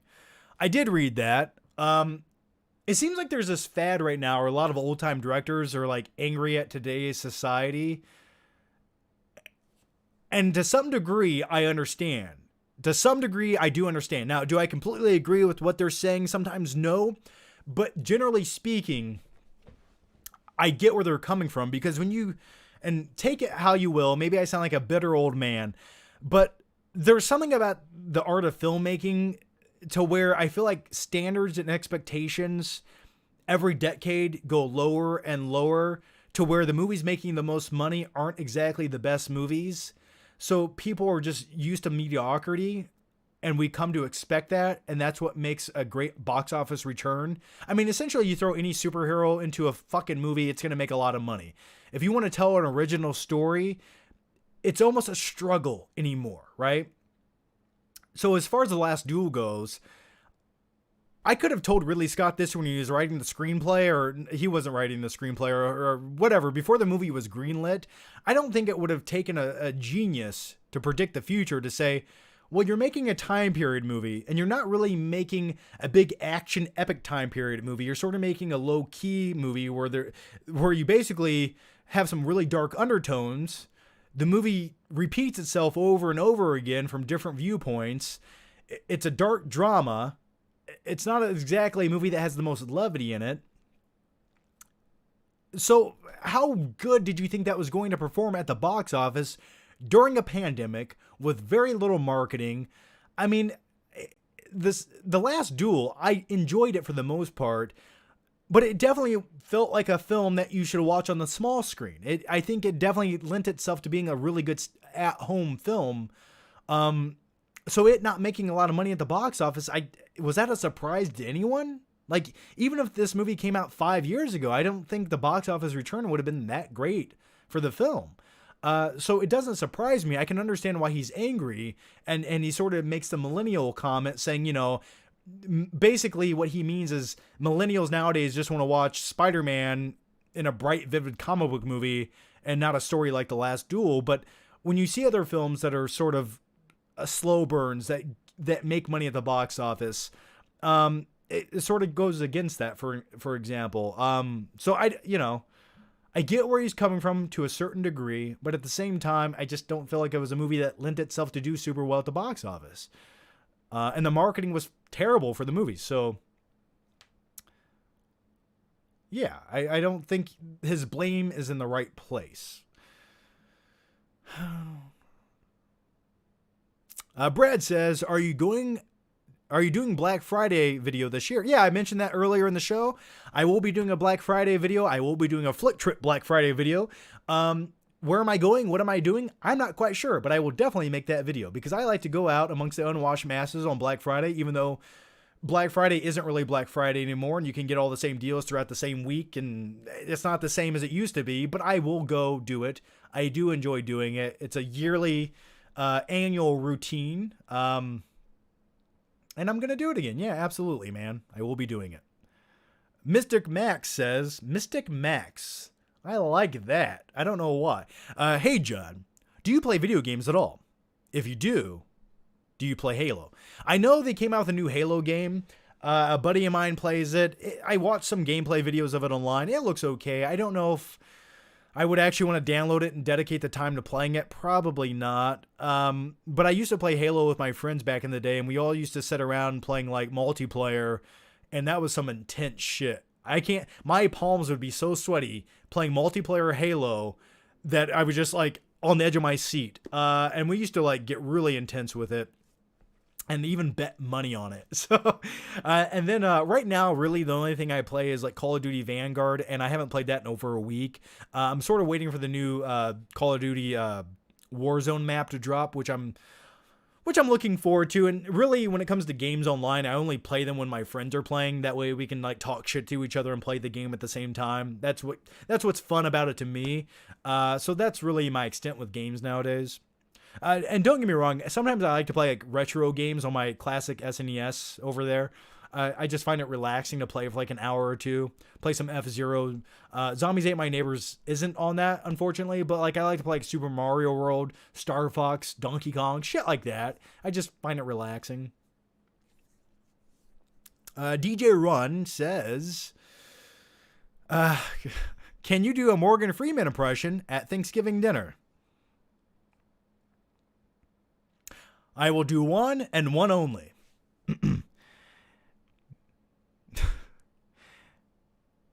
Can you pass the mashed potatoes? My name is Morgan Freeman. That's all I have. I'm sorry. That was terrible. That was really bad. Maybe I can redo that.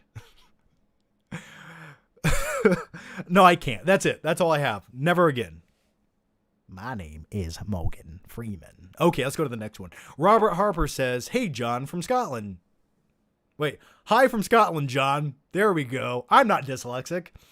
I'm just wondering what your favorite guilty pleasure movies that no one else talks about nowadays from your childhood. Some of my favorite guilty pleasure movies from my childhood would definitely contain Waterworld, starring Kevin Costner drinking his own urine.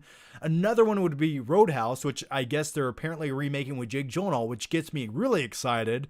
I think that could lend itself to be a great action movie.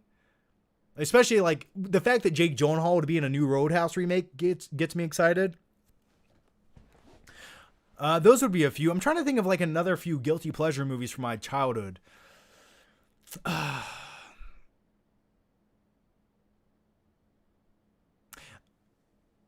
I'm like, my brain is going back to like the 1980s right now. And I would say one would be like, Just One of the Guys is like an 80s high school teen movie that was always fun. Trying to think of like a few other 80s. If you guys have some like great guilty pleasure 80s movies or early 90s, let me know down below. Another one would be, it's sort of like a guilty pleasure movie. It stars Emilio Estevez. I believe it came out in 1993. It's called Judgment Night. And that's a movie no one talks about. And it's like a fun movie. Like it's just an easy watch movie from the early 90s that I think you'd really enjoy. Gremlins. Yeah, I think Gremlins goes beyond a guilty pleasure, though. I think Gremlins is like iconic. Now, Gremlins 2, I could see being considered a guilty pleasure. You gonna watch Planes, Trains, and Automobiles, John? Speaking of Planes, Trains, and Automobiles, hang on. I had the steelbook right here that was sent to me the other day. So one of the best Thanksgiving Day movies ever made. This will be part of an upcoming Blu-ray collection update video because I haven't done one of those in a long time. So I will talk about like 20 movies I have here in a video coming in the next couple of days. So yeah, I'll talk more about this then. But yeah, I'll probably get around to watching it in the next day or two for sure.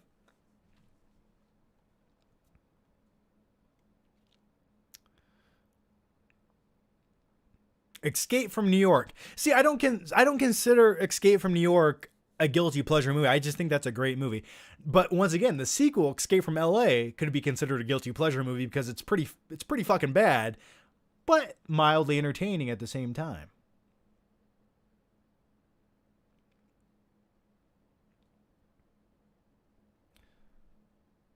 True Lies is your guilty. I see True Lies is just a great movie. I don't think that's guilty pleasure. I think guilty pleasure has to be something that's not critically acclaimed whatsoever, but for some odd reason you just enjoy watching it. Yeah, so someone said Shanghai Noon, Shanghai Nights, completely guilty pleasure movies. I have another guilty pleasure movie. The Scorpion King, I think, is a guilty pleasure type movie. It's pretty bad, but I enjoy watching it sometimes. Commando, yeah, absolutely. So Age of the Keyboard Warrior. By the way, guys, we're about 12 minutes behind on the questions. So you fear getting old. What type of legacy will you leave behind? I'm not sure which type of legacy I will leave behind. And part of me almost doesn't care, to be honest with you. I will just say I think it's really cool that all of the videos I've made for the last 11 years will, at least to some degree, exist on the internet forever. They will always be there. And that to me is truly interesting because I think to myself, one day, if I have kids, they can watch their father just being a complete weirdo douchebag in Walmart. Or, my grandkids can watch their grandfather in thousands of videos just doing weird stuff. I think another cool thing is, like, I'm sitting here doing like the live streams. I do these every week for 2 hours, just talking about life and giving some backstory on my childhood and just telling weird stories and giving you guys answers to weird questions. And, I would give anything to see like that same type of video from like my dad or my grandfather. Like, you would truly get to know who they were. And I just think that would be really interesting. So if for nothing else, the fact that this digital footprint will exist, I think that's really cool. So as far as my legacy goes, I mean, one day, don't get me wrong, I do hope that artificial intelligence takes over, a nuclear missile hits Earth, wiping out half of humanity, and I do have to be the leader of the resistance. Essentially, I will be John Connor, and I will lead you guys into safety. Now, that would be great. That would be the great legacy, and that's what I would hope to happen at some point in life. But if that doesn't happen, I think just having the YouTube thing would be pretty cool. I'm a simple guy, Keep it simple. That's my motto. And by keeping it simple, I want to be the leader of the resistance. So Josh Coffey says, final Tarantino film will be what? He stated it could be a 30s gangster movie, horror film, World War II film, Zorro film, or Kill Bill 3. Yeah, that first of all, it's like, how do you pick what you want to be the last Tarantino film? I don't know. And that really, I just wish he was like, well, I'm going to make 3 more movies. I have 3 movies I want to tell from all different time periods, and that'll be like my epic trilogy of a goodbye. So that really upsets me. I wish the guy wouldn't be retiring because he is like one of my last hopes nowadays for quality filmmaking. Personally, and I know this isn't even on his lineup of to do, but I think a 1980s movie would be really interesting for me with Tarantino, just because I think some of the references, the style, the time period, I think he could make a really great 1980s time period movie. That's what I would personally like to see to some degree. So Baby Jupiter says, have you ever been to a club? If so, do you enjoy it? No, I do. I have been to clubs. I've been to some big nightclubs. I've been to clubs in like Zurich, Switzerland, where there was billionaires and people that I shouldn't have been around there associating with them. And they're just like, what is this guy doing here? I don't know. So yeah, I have been to clubs. I'm not a big fan of it. I just think it's too busy, too chaotic. You're shoulder to shoulder with people with loud, blurring music.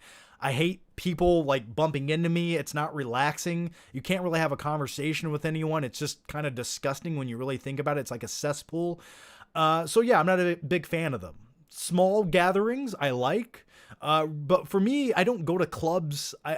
If I go somewhere, it's usually like a large sports bar with like retro arcade games and pool tables and ping pong tables where you can actually do something and have fun. But going to a club with strobe lights and neon and techno music, I'm just like, I don't want to be here.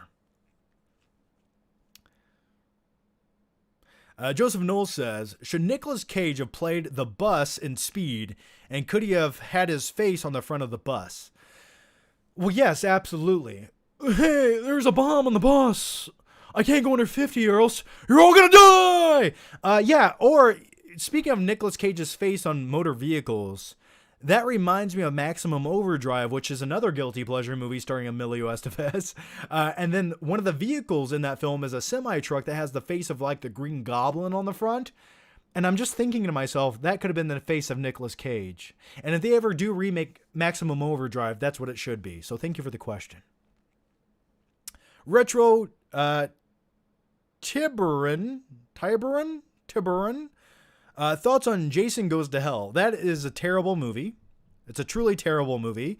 The only thing good about that film that got people talking after seeing that abomination, which Jason is in the film for like 3 minutes, it's essentially just people being possessed and killing people. It's not really a Jason Voorhees movie. But the only great thing about that entire movie was at the very end, the end credit sequence, is when Freddy's hand comes up from hell and takes Jason's mask and drags it to hell, which got everyone excited. And I remember for like a decade, oh, we're going to get Jason versus Freddy. And then we got that movie in like 2003 and it was kind of mediocre. But yeah, I hated it. Joseph Knowles says, pitch a Darth Jar Jar movie. You know what I'm going to do, Joseph? I'm not even going to waste the digital space of pitching such an abomination of a movie. I'm not going to do it. Misa don't want to. How's that? But thank you for the question. Hunter 12555. Thanks for the super chat, Hunter. You didn't ask a question, so if you do a super chat, make sure you type a question in there before you push enter. But either way, thank you, man. Claudia Rogajon says, saw your comment on Stuckman's new video and laughed at the replies calling you Uncle Flick and thought of a weird Uncle Gary. Oh, yeah. Yeah, if I ever... Listen, you gotta have an uncle like me, okay? He shows you the stuff that your parents can never do. But I can be that guy. But yeah, I'm glad he made that video finally, so good for him. And I didn't know every detail about what he mentioned in that video. I thought it was sort of interesting to listen to it, but yeah, good for them. I'm happy for him. Twins, though, no thank you. So yeah, good luck to him. Gaming Junkie 1270 or 1723 says, "Hey John, what if Lou Bloom married Amy Dunn from Gone Girl? Would that even work out as a marriage? I think they would be a power couple. I think the banter back and forth would be beautiful. I mean, they're both psychopaths. I think that'd be a good relationship. That's a good match. That's a good match, man. I could see that going down perfectly." Yeah. They're both psychos. That would be a good movie, actually. Charles Taft says, and by the way, Charles, thank you for the very generous super chat, and thanks to everyone, but thank you so much. Much appreciated. It does not go unappreciated, I assure you. Wasn't Return of the Jedi a letdown after watching Empire?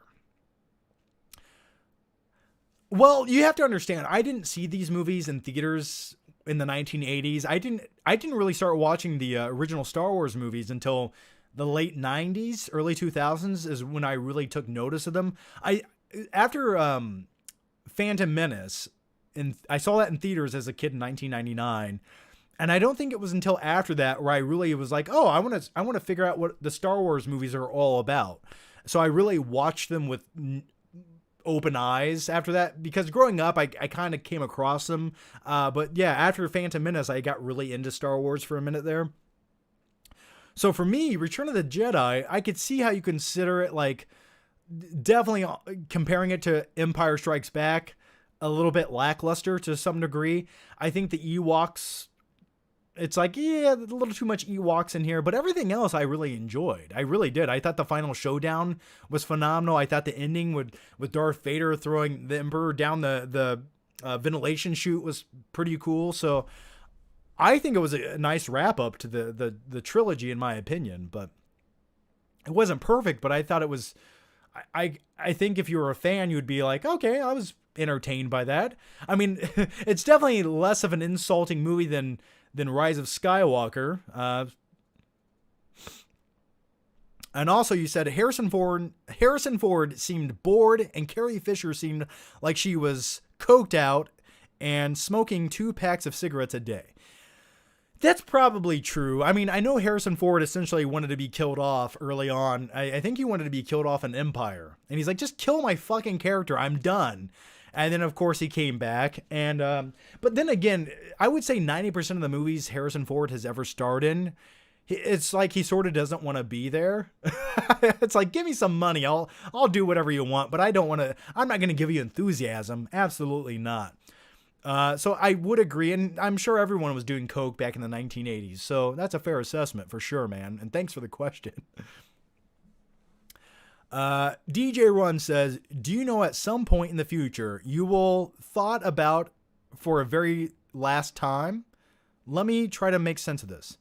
Do you know at some point in the future you will thought about for the very last time?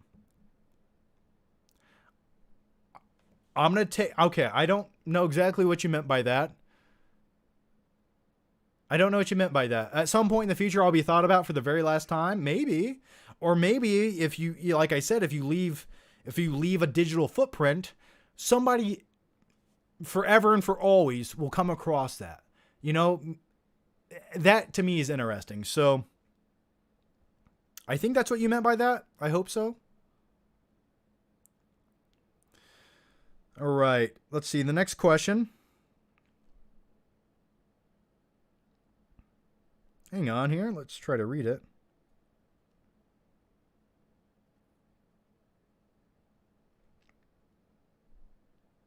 Sorry, I don't know what I'm reading right now. Okay, let's go to the next one here.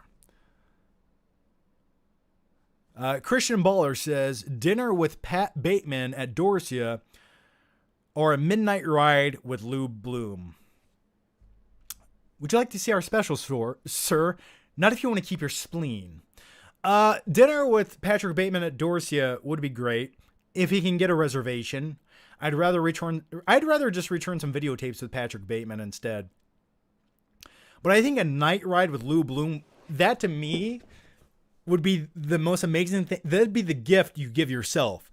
Going out with Lou Bloom, being his assistant, I would do a damn good job. I would always have steady hands. I would get the shot no matter what. I wouldn't question what he's doing or his methods. Who cares? Let's film some dead bodies and get the shot, man. That would be great. And that's, to me, that would be like the ultimate flick trip.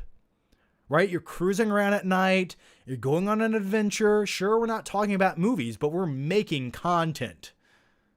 And if that content includes a plane crash, so be it. So I would definitely go on the night ride with Lou Bloom, man. That's a great question.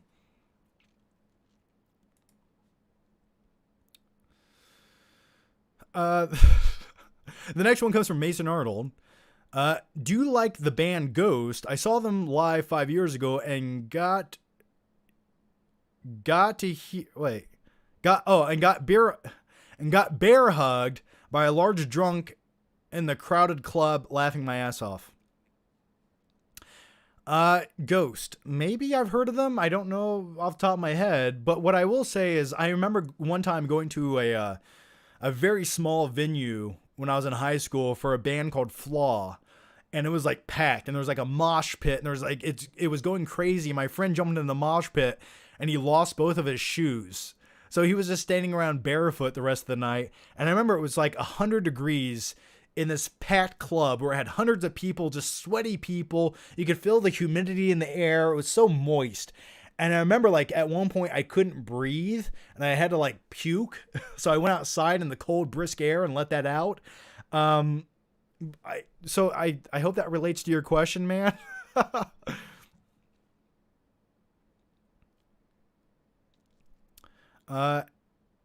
Almgren says, had thoughts about drive from LA to New York, and what is your favorite movie of all time?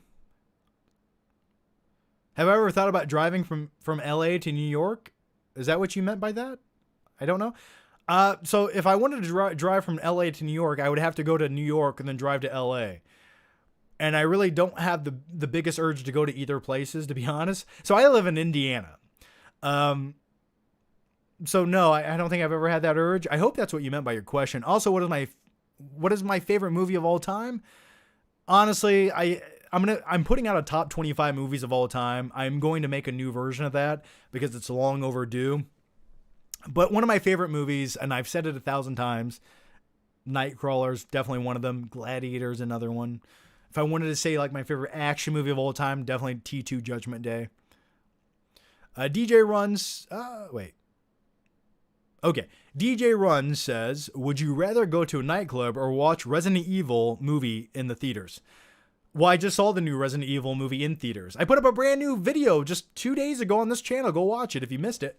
And I probably will have a movie review on the Flickpick channel talking about it tomorrow. I'll probably make it tonight and put it out tomorrow because I have a lot more I want to say about it. So in all fairness, though, I actually prefer the tone of the new Resident Evil movie over the previous ones with Mila Jovovich. In all honesty, I fucking hate those movies. So the new one's terrible. It's a terrible movie, but I much prefer the tone over whatever those other movies were. Just ugh. Paul W.S. Anderson movies, ugh.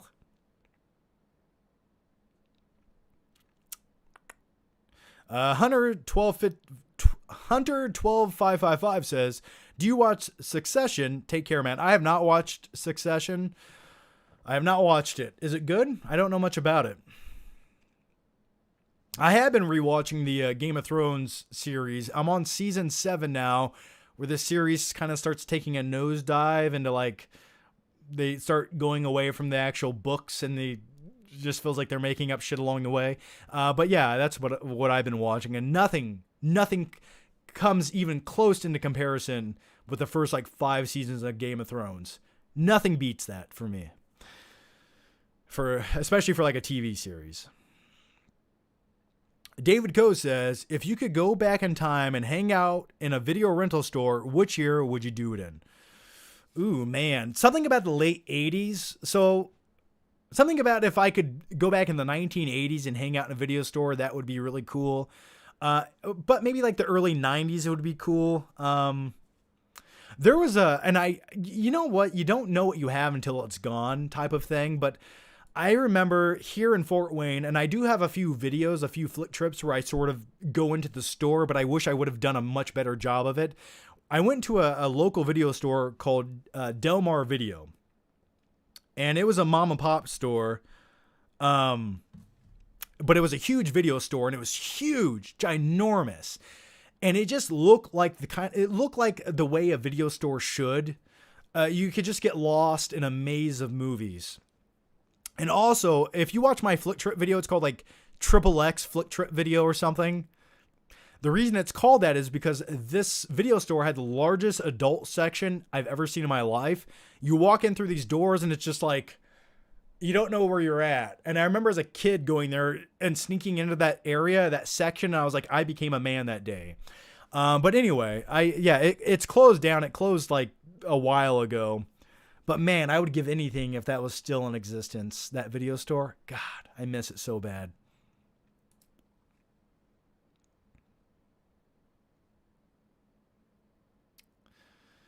Jordan Peter says, have you seen Hell or High Water? Very underrated. Yeah, I've talked about that many times on the live shows, at least. I like it. It's a great bank robbery movie, I think Ben Foster is definitely an underrated actor. I don't know why he doesn't get more gigs than he does. Maybe it's because he always sort of plays the same character. He always plays kind of like a psychopath, coked out type guy. Like, I'm just all wired on the edge of his seat all the time. I loved him in Alpha Dog, but he sort of plays the same character once again.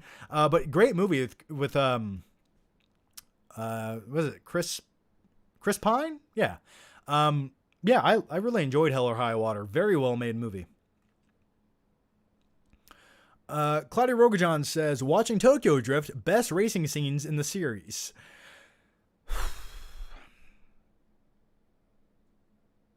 I don't know if you're being sarcastic, but once again, going back to guilty pleasures, I would say Tokyo Drift is a great guilty pleasure movie. I enjoy it. Even though the main actor in the movie, I forget his name, he's supposed to be a high school kid, but he has like a 5 o'clock shadow the whole movie. I'm like, out of all the people to cast, why was he cast for this role? But either way, I do like the backdrop of it being in Tokyo and they're doing something at least slightly different. And the opening scene in that movie where they're they're racing each other with the Kid Rock song, Ball with the Ball playing. I always enjoyed that ever since seeing it back in like 2006. William Maine says, hey, from Glasgow. Glasgow. There. Hi from Glasgow. Thoughts on Big Trouble Little China?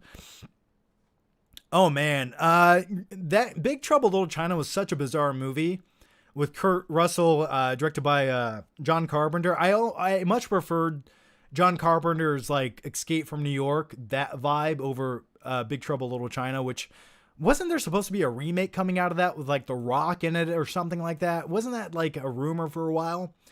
I always enjoyed it. I thought it was so bizarre and fun to watch, but you know, it's been a while since I revisited that movie, but I always remember liking it, especially as a kid. But yeah, it was such a bizarre movie. Sano says, excited that Indy 5 started filming. Harrison is 80 years old. Yeah, Indy 5 started filming a while ago, and I guess Harrison hurt something, and then they had to postpone filming. Yeah, he's getting old, but he looks pretty damn good for 80 years old. And I think if they tell a competent story where it makes sense, I'm okay with it. As long as they undo the mistakes of that piece of shit that previously came out in 2007, Kingdom of the Crystal Crap Skull. Another movie that almost ruined the franchise. Well, it actually did ruin the franchise. I just need them to redeem themselves and move on. Give Indy one last hoorah and let them ride into the sunset. Joseph Knowles, how's Crazy Jason doing, John? Is he coming back to the podcast? He was so funny. He was there. Yeah, he was one of my good buddies. He was definitely a guy who I really enjoyed talking to. I sort of miss. I just haven't talked to him in a couple of years, and I've reached out a few times, and he's just sort of like a reclusive person. He just disappears off the face of the planet for years at a time. What he did is he probably retired, and now he lives in a bomb shelter underneath the ground. That's what I like to think. He's essentially John Goodman from 10 Cloverfield Lane. But as far as I know, he's okay. I'm not quite sure, though. Riley Johnston says, I think I'm the only one super excited for Kingsman 4.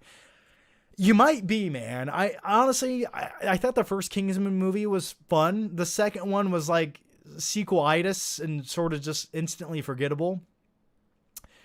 And I think they're a little too late to make another Kingsman movie. I think the hype is kind of gone. I don't think anyone was clamoring for a Kingsman movie. The overall concept, I feel like I got what I needed to see in the first movie. So I'll probably check it out, but I'm not that excited for it. Hopefully it's good. I mean, I think this movie has been delayed like 57 times. Wasn't the Kingsman movie supposed to come out like 2 years ago? 3 years ago or something? I remember teaser posters for this movie 2 years ago. At least 2 years ago. So I think the hype is kind of dead, but Kevin Litchford, thanks for the question, Kevin. I hope I'm wrong, but I fear all the hype for No Way Home may not live up. Usually the films that get hyped up this much are always letdowns for me personally. Thoughts? Yeah, I think the movie will deliver on what people want to see. They want to see multiple Spider-Mans in the same movie fight some bad guys. And I think by the conclusion of the movie, you will get that. But what happens along the way? If you have a 2.5 hour movie, well, that might be 20 minutes, but what happens up until that point? I'm excited to see it. I hope they handle it well, because that's a lot of stuff to handle just right. And I think it'll be a good movie. I think there's a lot that you could do with it. Potentially speaking, it could be easily the best Spider-Man movie of all time. But I just hope it doesn't get bogged down. And as far as like the director of the movie goes, I think they have a competent director, but I would have liked if they got someone else who made better movies, to be honest with you. I just hope it doesn't look like a big CGI fight where you don't feel anything. They better have the emotional impact. And if you're going to bring back other Spider-Mans, and we know who we're talking about right now, I hope that they give them their moments to shine, make it justified, because if you're going to get one chance to do it right. So I'm looking forward to it. It can go wrong very quickly, but I have faith in it. I hope it's good, or at least please be good. I need one big blockbuster movie of the year to just wow me. That's what I need right now. And thanks for the question, Kevin. James Doshier. Did you get my last super chat, John? I think I did, James. Did I not answer it? Did I not answer? I think I did. James, I've talked about a few questions you've mentioned here. Oh, here's a question from James. Do you consider Footloose from 1984 classic? I love me some Footloose from 1984 starring Kevin Bacon. I might like a little bit too much, and I'll tell you why. The scene with Kevin Bacon going into the warehouse, just losing his shit and dancing his heart out, listening to like the most, what is it? What's the song called? Moving Pictures or something? That scene, every time I watch it, gets me pumped up. I start profusely sweating when I watch it, and I start dancing. Sometimes I just want to drive my car into an abandoned warehouse in the middle of the night and start dancing. Then subsequently, the cops get called and I get arrested for trespassing and vandalism. And for some odd reason, I'm naked when they find me. Take that how you will. But yeah, I love the 84 Footloose. I love that movie. That's a good movie. And a great soundtrack to the movie.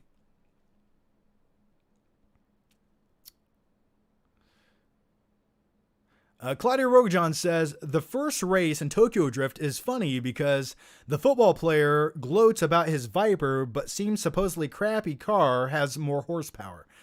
Yeah, the main kid from Home Improvement, whatever his name was. I mean, it's a good scene. The weird thing is in that movie, his girlfriend's like, the winner of the race gets me. Like, she's selling her body to the winner of this high school race, which is a little bit bizarre. And I don't think that would happen nowadays, but either way.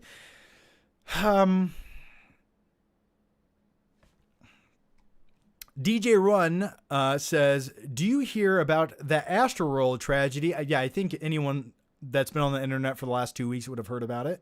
Where 10 people in a music festival... That's why I will never go to a music festival. Yeah, I wouldn't go to that music festival in the first place. It's not my scene, not my type of music. I wouldn't be there. I wouldn't go there. And I'm not a big fan of like live music. I'm just not. I think music personally sounds better in my car when I'm listening to it driving down the road. Anytime I've heard live music, it's cool. I get it, but I can't just sit there and watch people play music. I'm like, I need to be doing something. I need to be driving, working out, just something else. I can't just watch music being performed. It just doesn't do it for me. And then plus whenever you go to like a music festival, there's people like singing along to the music. And I'm like, I don't want to hear their fucking voice. I want to hear the artist singing.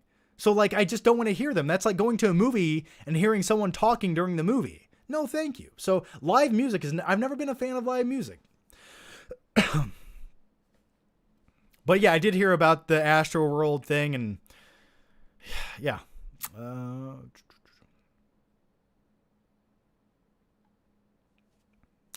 Charles Taft says, are you a fan of Nostalgia Critic? Let me take a drink of this. Ah, yeah, nostalgia critic. I've met Doug Walker a few times over the years. We the last time was at the Chicago Wizard Con back in 2015. He was there. We were together in a live movie fights thing in front of a whole bunch of people at a panel at the Wizard Con event, which there's a YouTube on the Screen Junkies channel if you want to go watch that old video.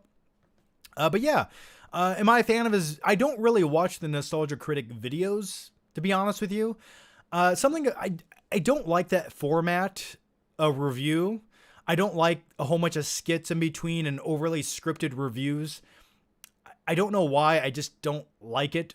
Not to say it's bad. I think he puts a lot of effort into it, and it's pretty mind-blowing at times. It's just not my preference. But yeah, I have, of course, seen some of his videos, yeah. Hang on here a second. Okay. Making sure something was working. Okay. We're good. All right. Oh, okay. His review of Batman and Robin is even funnier than you and Stuckman's. Well, thanks for that. Thank you. Yeah, I mean, he probably scripted out his review and had a budget and shot it over the course of days and had an editor put it together. And then Stuckman and I's review were just, I sat in front of a camera for 20 minutes talking about Batman and Robin. That's what happened. So, Chad Hagen says, with a variety of renditions of Batman the last few decades, what makes you excited about this new film? It looks much more brutal and intense.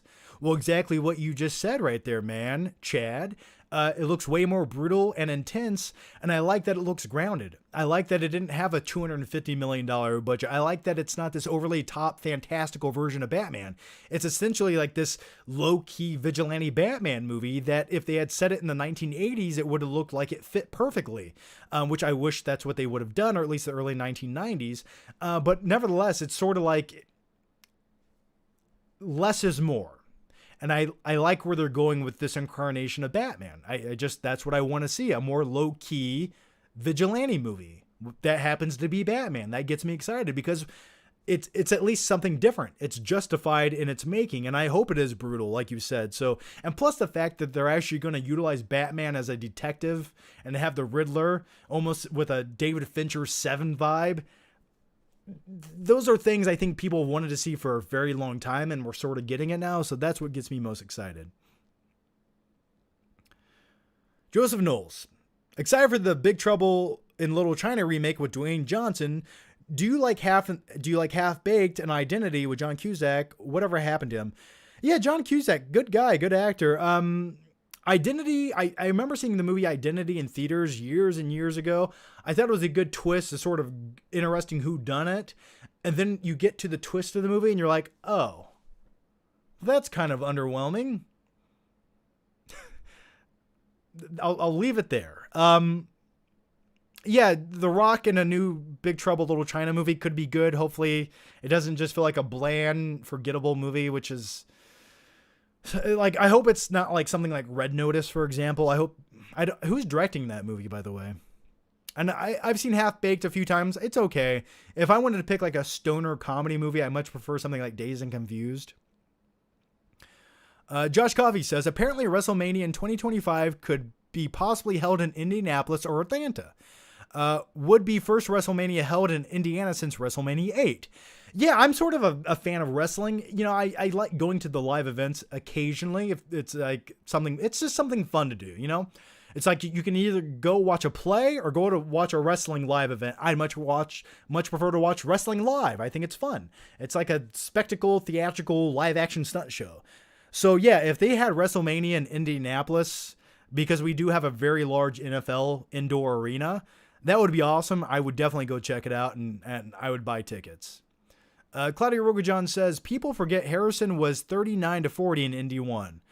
Yeah, Harrison Ford, when he started his acting career, he wasn't a young guy. He was in his 30s, which is really cool, you know? I think that's interesting. So, yeah, before that, he was just like a guy who worked in Hollywood, like building sets and being a carpenter, and I think that's really awesome. So, yeah, Harrison Ford, he's Harrison Ford. I don't know. I don't know what else I can do to elaborate on your question. Tom Batchelder says, thoughts on Source Code with Jake Gyllenhaal. Source Code to me is one of those films that, so certain movies like Source Code, where they start repeating the same events over and over until the character gets it just right. You have to handle those just right, or else they become just repetitive to watch. Movies like Source Code, Vantage Point, even at some points in The Last Duel, they sort of do that same thing. But other movies like Groundhog Day do it just right. Other movies like Edge of Tomorrow do it just right. So for me, Source Code, I think, was an interesting concept, but it gets to a point where it's like, okay, how do you keep fucking this up every time, man? Like, can you just... It gets frustrating to watch. I thought the concept was like a high concept movie, but I watched it once and never had the urge to revisit it again. And I love me some Jake Gyllenhaal, but those are my thoughts on the movie. Claudia Roguejohn says, I find it hilarious Tokyo Drift is Nolan's favorite. Are we still talking about Tokyo Drift? Yeah, has Nolan ever referenced Tokyo Drift? I think that just sounds so made up to me. I doubt it. He's too highbrow for such things. William Maine says, Buffalo Bill, Pat Bateman, loser puts the lotion on the skin and also returns the videotapes. I think Patrick Bateman, just from a physical standpoint, could take out Buffalo Bill. He's stronger. He's in better shape. He can do a whole bunch more setups per day. And he doesn't but I think both of them would agree. They don't use alcohol because alcohol dries out the skin. All right. Christian Baller says, thoughts on Red Letter Media? I like Red Letter Media. I really do. What they do when they have their, when they're actually discussing a film, I love that the way it's presented. I love the format. I'm sort of jealous of it. I wish Stuckman and I had done something like that, like really dedicated the time to doing things like that more often. And their production quality, I for the most part, I like their opinions. I agree with their opinions on movies more or less. I think they more or less hate big comic book movies, which I like. But yeah, I really like Red Letter Media. I haven't watched their stuff in a while now, but I always was a fan. Claudio Rogajon says, you missed my super chats. I missed all of your super chats, Claudio. I've answered like 87 questions from you. But here's one. No, wait. Oh, here's one. Claudio Rogajon says, also, Sean's Monte Carlo is more built for drag racing based on the tire setup. We're still talking about Tokyo Drift right now. You're right. Yes, Sean's tires in Tokyo Drift had a wider profile tires, which are better for racing. Because the more surface area you have on your tires, the more friction you get, the quicker your vehicle can go and accelerate. Yes. Was that the question? I think that was your question, right? All right, guys. What time did we start doing this? 9 o'clock? Okay, we've been talking for almost 2 hours. So what I'm going to do is I'm going to take a quick 1 to 2 minute break. I'm going to get another drink because I'm a little bit dehydrated right now. And what I'm going to do during this break is all the questions you guys can get in for the next 1 minute or 2 minutes. If you guys have any really good, juicy questions, get them in right now. And then when I come back, I'm going to answer those questions and we will wrap up the live show. So don't go anywhere. I'll be right back. Get your questions in. And if you guys need a popcorn refill, now is the time. And as a wise man once said, he said something. Here's what he said. I'll be back.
All right, here we go again. And by the way, check out the awesome Magical Mystical t-shirt, link down below. And if you do pick one of these up, tweet me a picture of that bad boy and I will share that shit.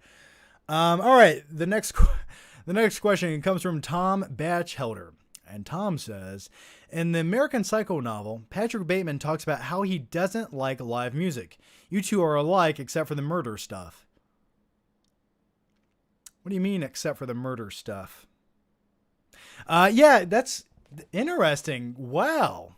See, it's weird. I've never read the novel, so I guess I didn't know that. But that's an odd similarity. It makes you wonder. It makes you just wonder, like, weird little human traits people share. But thank you for that inside information, man. That is true. I do not like live music, so I guess Patrick Bateman and myself are more alike than we thought. And I have used the excuse I have to return some videotapes, except it wasn't videotapes. It was like, I have to go do this, but it was like, I have to go to Redbox. I have used that excuse once years ago. Claudia Rogajon says, there is literally a video of Nolan talking Drift. Okay, I'm not talking about Tokyo Drift anymore. That is it. I refuse to do it. I'm putting my foot down right now. Why is Christopher Nolan talking about Tokyo Drift? But either way, all right.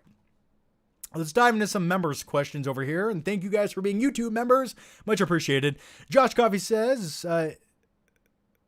he says, hi to everyone. Yeah, if you guys are YouTube members, chime in the chat right now. Chime in, please. John, how much do you love American Psycho? You might try the audiobook at least. Yeah, I want to start getting into audiobooks, but every time I have like some downtime to listen to something, I listen to like a podcast. So yeah, I definitely want to get into some audiobooks. There's some novels I want to like listen to at some point in my life.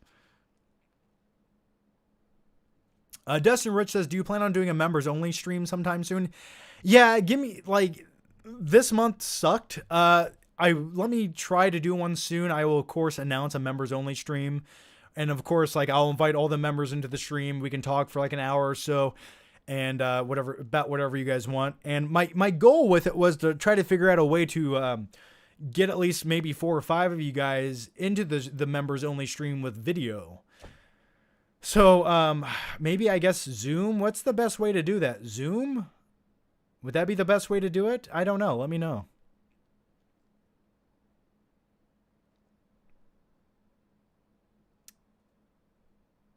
Claudia Rogajon says, I forgot I was a YouTube member. Don't you ever forget it. The Hopeful Jedi says, my friend Brittany went to school with you. Apparently that's awesome. Who's Brittany who? What's your friend's last name? Maybe she did. I don't know if it was awesome.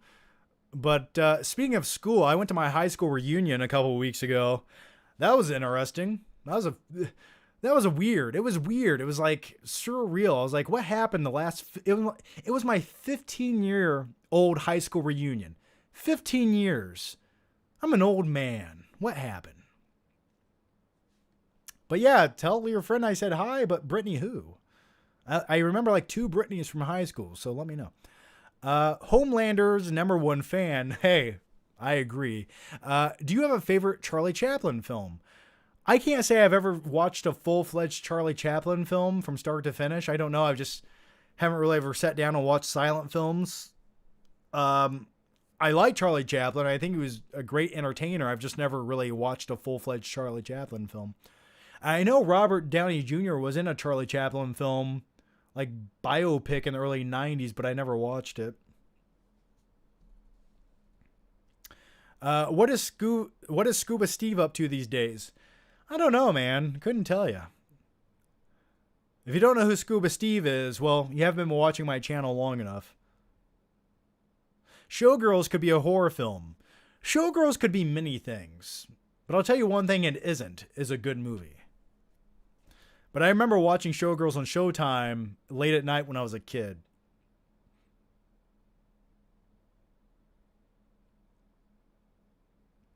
Oink Master Supreme Forever. That's a great name. Yes, I'm a member. Good. Make it a Christmas themed one? A Christmas themed live stream? Is that what we're talking about? If so, I definitely will do like a Christmas themed live stream. Anytime I can have an excuse to wear a Santa hat, I'm going to take it. So I'll probably do a few Christmas themed live streams in the month of December.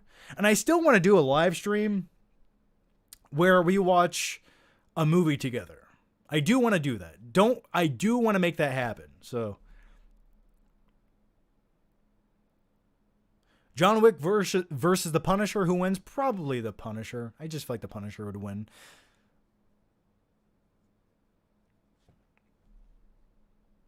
John, are you still buying a 77-inch TV? I want to. I'm trying to justify the purchase. I'm leaning towards it. I am moving to a different apartment. I know I move all the time. I am moving, so I'm kind of waiting to see how much space I have. But I need a 77-inch TV, and I'm not a wealthy man. I assure you. I will put it on a credit card and pay it off for the next couple of years. But that's how I look at life. It's like, Will I enjoy such a thing? Yes, I will. Will it make the movie experience more immersive? Yes. And if I do buy like a new TV, I can do like a review on the TV. I can talk about it. I can do some really cool movie nights. So yeah, I'm leaning towards it. It's just hard to like go buy it right now. It's like it's so expensive. So I do plan on it at some point though. And by the way, if any of you want to buy my old LG 65-inch TV, it's an OLED, let me know. We'll make it happen. I'll give you a really good deal. All right, the next one comes from Tom Batchelder. I should have worded my chat better. You are not a psycho. Tom, you're acting like you offended me. You did not. I find that a compliment. Take that how you will, man. No. Nothing offends me. And by the way, I can take a joke. So no, it's okay. If you called me a sociopathic serial killer, that's fine by me. I find humor in that and some truth. The hopeful Jedi message retracted, but either way, thank you for the super chat. I don't know what happened there. Oh, the hopeful Jedi says, oh, Brittany Holliker. Yeah, I remember Brittany. You know, fun story about Brittany and myself. Her and I, back in like the early 2000s, went to see the Fast and Furious 2 together. Fun story. I remember going to see that movie with her. So yeah. Tell her I said hey.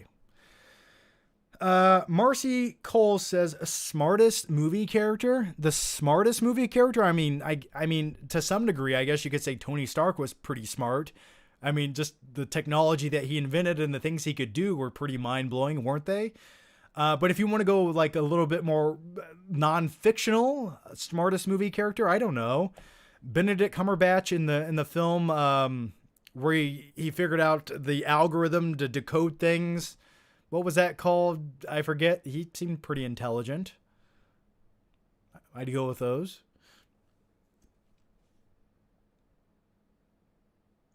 I'll buy it for $5. Sold.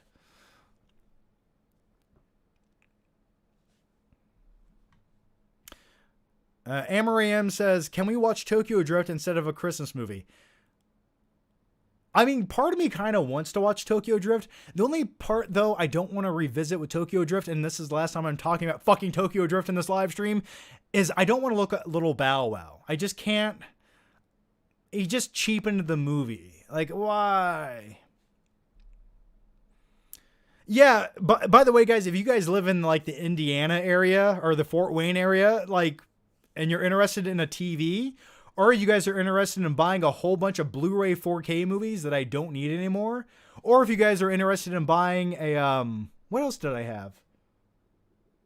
I had some other stuff I didn't need anymore. But anyway, if you guys are like into Blu-ray movies or want some Jurassic Park shoes or OLED TV, send me an email to pickflickinger@gmail.com and we'll make magic happen. That sounded weird. I'm sorry for that. Imitation Game. That's the Benedict Cumberbatch movie. Yes. Thank you for that. Oinkmaster Supreme Forever says, anything good as far as Black Friday goes, Cyber Monday buys? I'm not sure exactly on what deals are coming out on Cyber Monday. You know, to be honest, anytime I look at the deals pop up, everything looks like the same price as it always has been. Like, I haven't seen one mind-blowing deal whatsoever. There was like a couple sound bars that had like a few good deals that got instantly sold out. As far as movies go, I know Best Buy and Walmart will have like a pretty decent selection of 4K titles for around $10. Some are a little bit cheaper. So I would look there. Look at Best Buy and Walmart for some like 4K movies if that's what you're looking for. But as far as like TVs go, I have not seen any great deals on TVs that were like mind-blowing, like that made you want to like instantly go out and buy them. So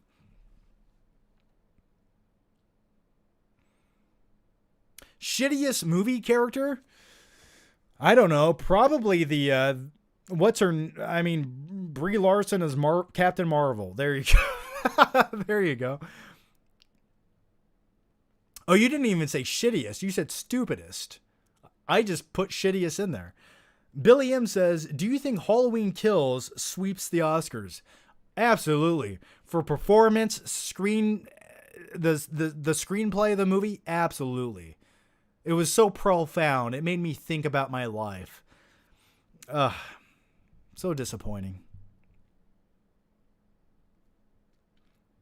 You'll pay for shipping on my TV? You got it. For $10, sold.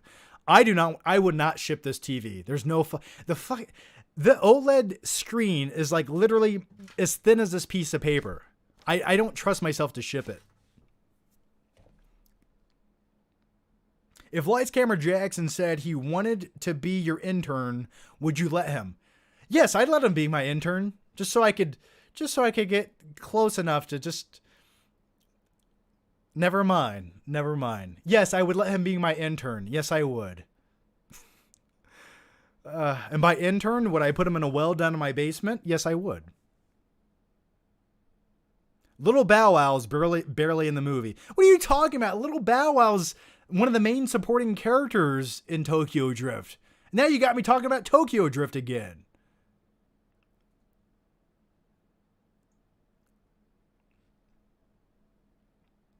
What do you think about the hype of the new Spider-Man film? I talked about, if you watch my last live stream, I talk about Spider-Man for like 20 minutes in that live show. Just go check that out. I talk all about the trailer. If we do get a new trailer on the 29th, like they're saying we might, I might do a video. We'll see. It'll probably just be like a TV trailer, so who knows. Do we get lotion with the stuff you sell? Yes. Not only do you get lotion, I will put the lotion on your skin. So look out for that. So anyway, guys, I'm going to wrap it up. I think that's a good place to leave off on before it gets way too dark and sadistic. But anyway, guys, I will leave it here. But before I go, I want to say thank you guys just for watching the super chats, the donations. Thank you guys so much just for hanging out with me. I will try to do one more live show before the month is over. But also, I should have a couple new videos coming very soon.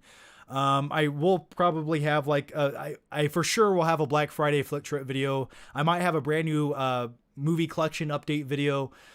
And what else was there? Oh, and before I go, if you want to, let's just help that stupid YouTube algorithm, because I've been getting a lot of complaints lately of people they're like, John, I don't get notified of your videos. YouTube unsubscribed me from both of your channels. And I'm just like, yeah, that's what YouTube does. So if you want to give the video a like, I'd appreciate it. That's all I really ask for. But before I go, big thanks to you guys. Thanks for watching, and have a happy Thanksgiving tomorrow. I hope you guys enjoy eating turkey and pumpkin pie. Has anyone ever really enjoyed eating pumpkin pie? I'm not quite sure. But either way, guys, thanks for watching. Have a good night, and I'll see you guys soon with a couple new videos. Take care. Bye-bye.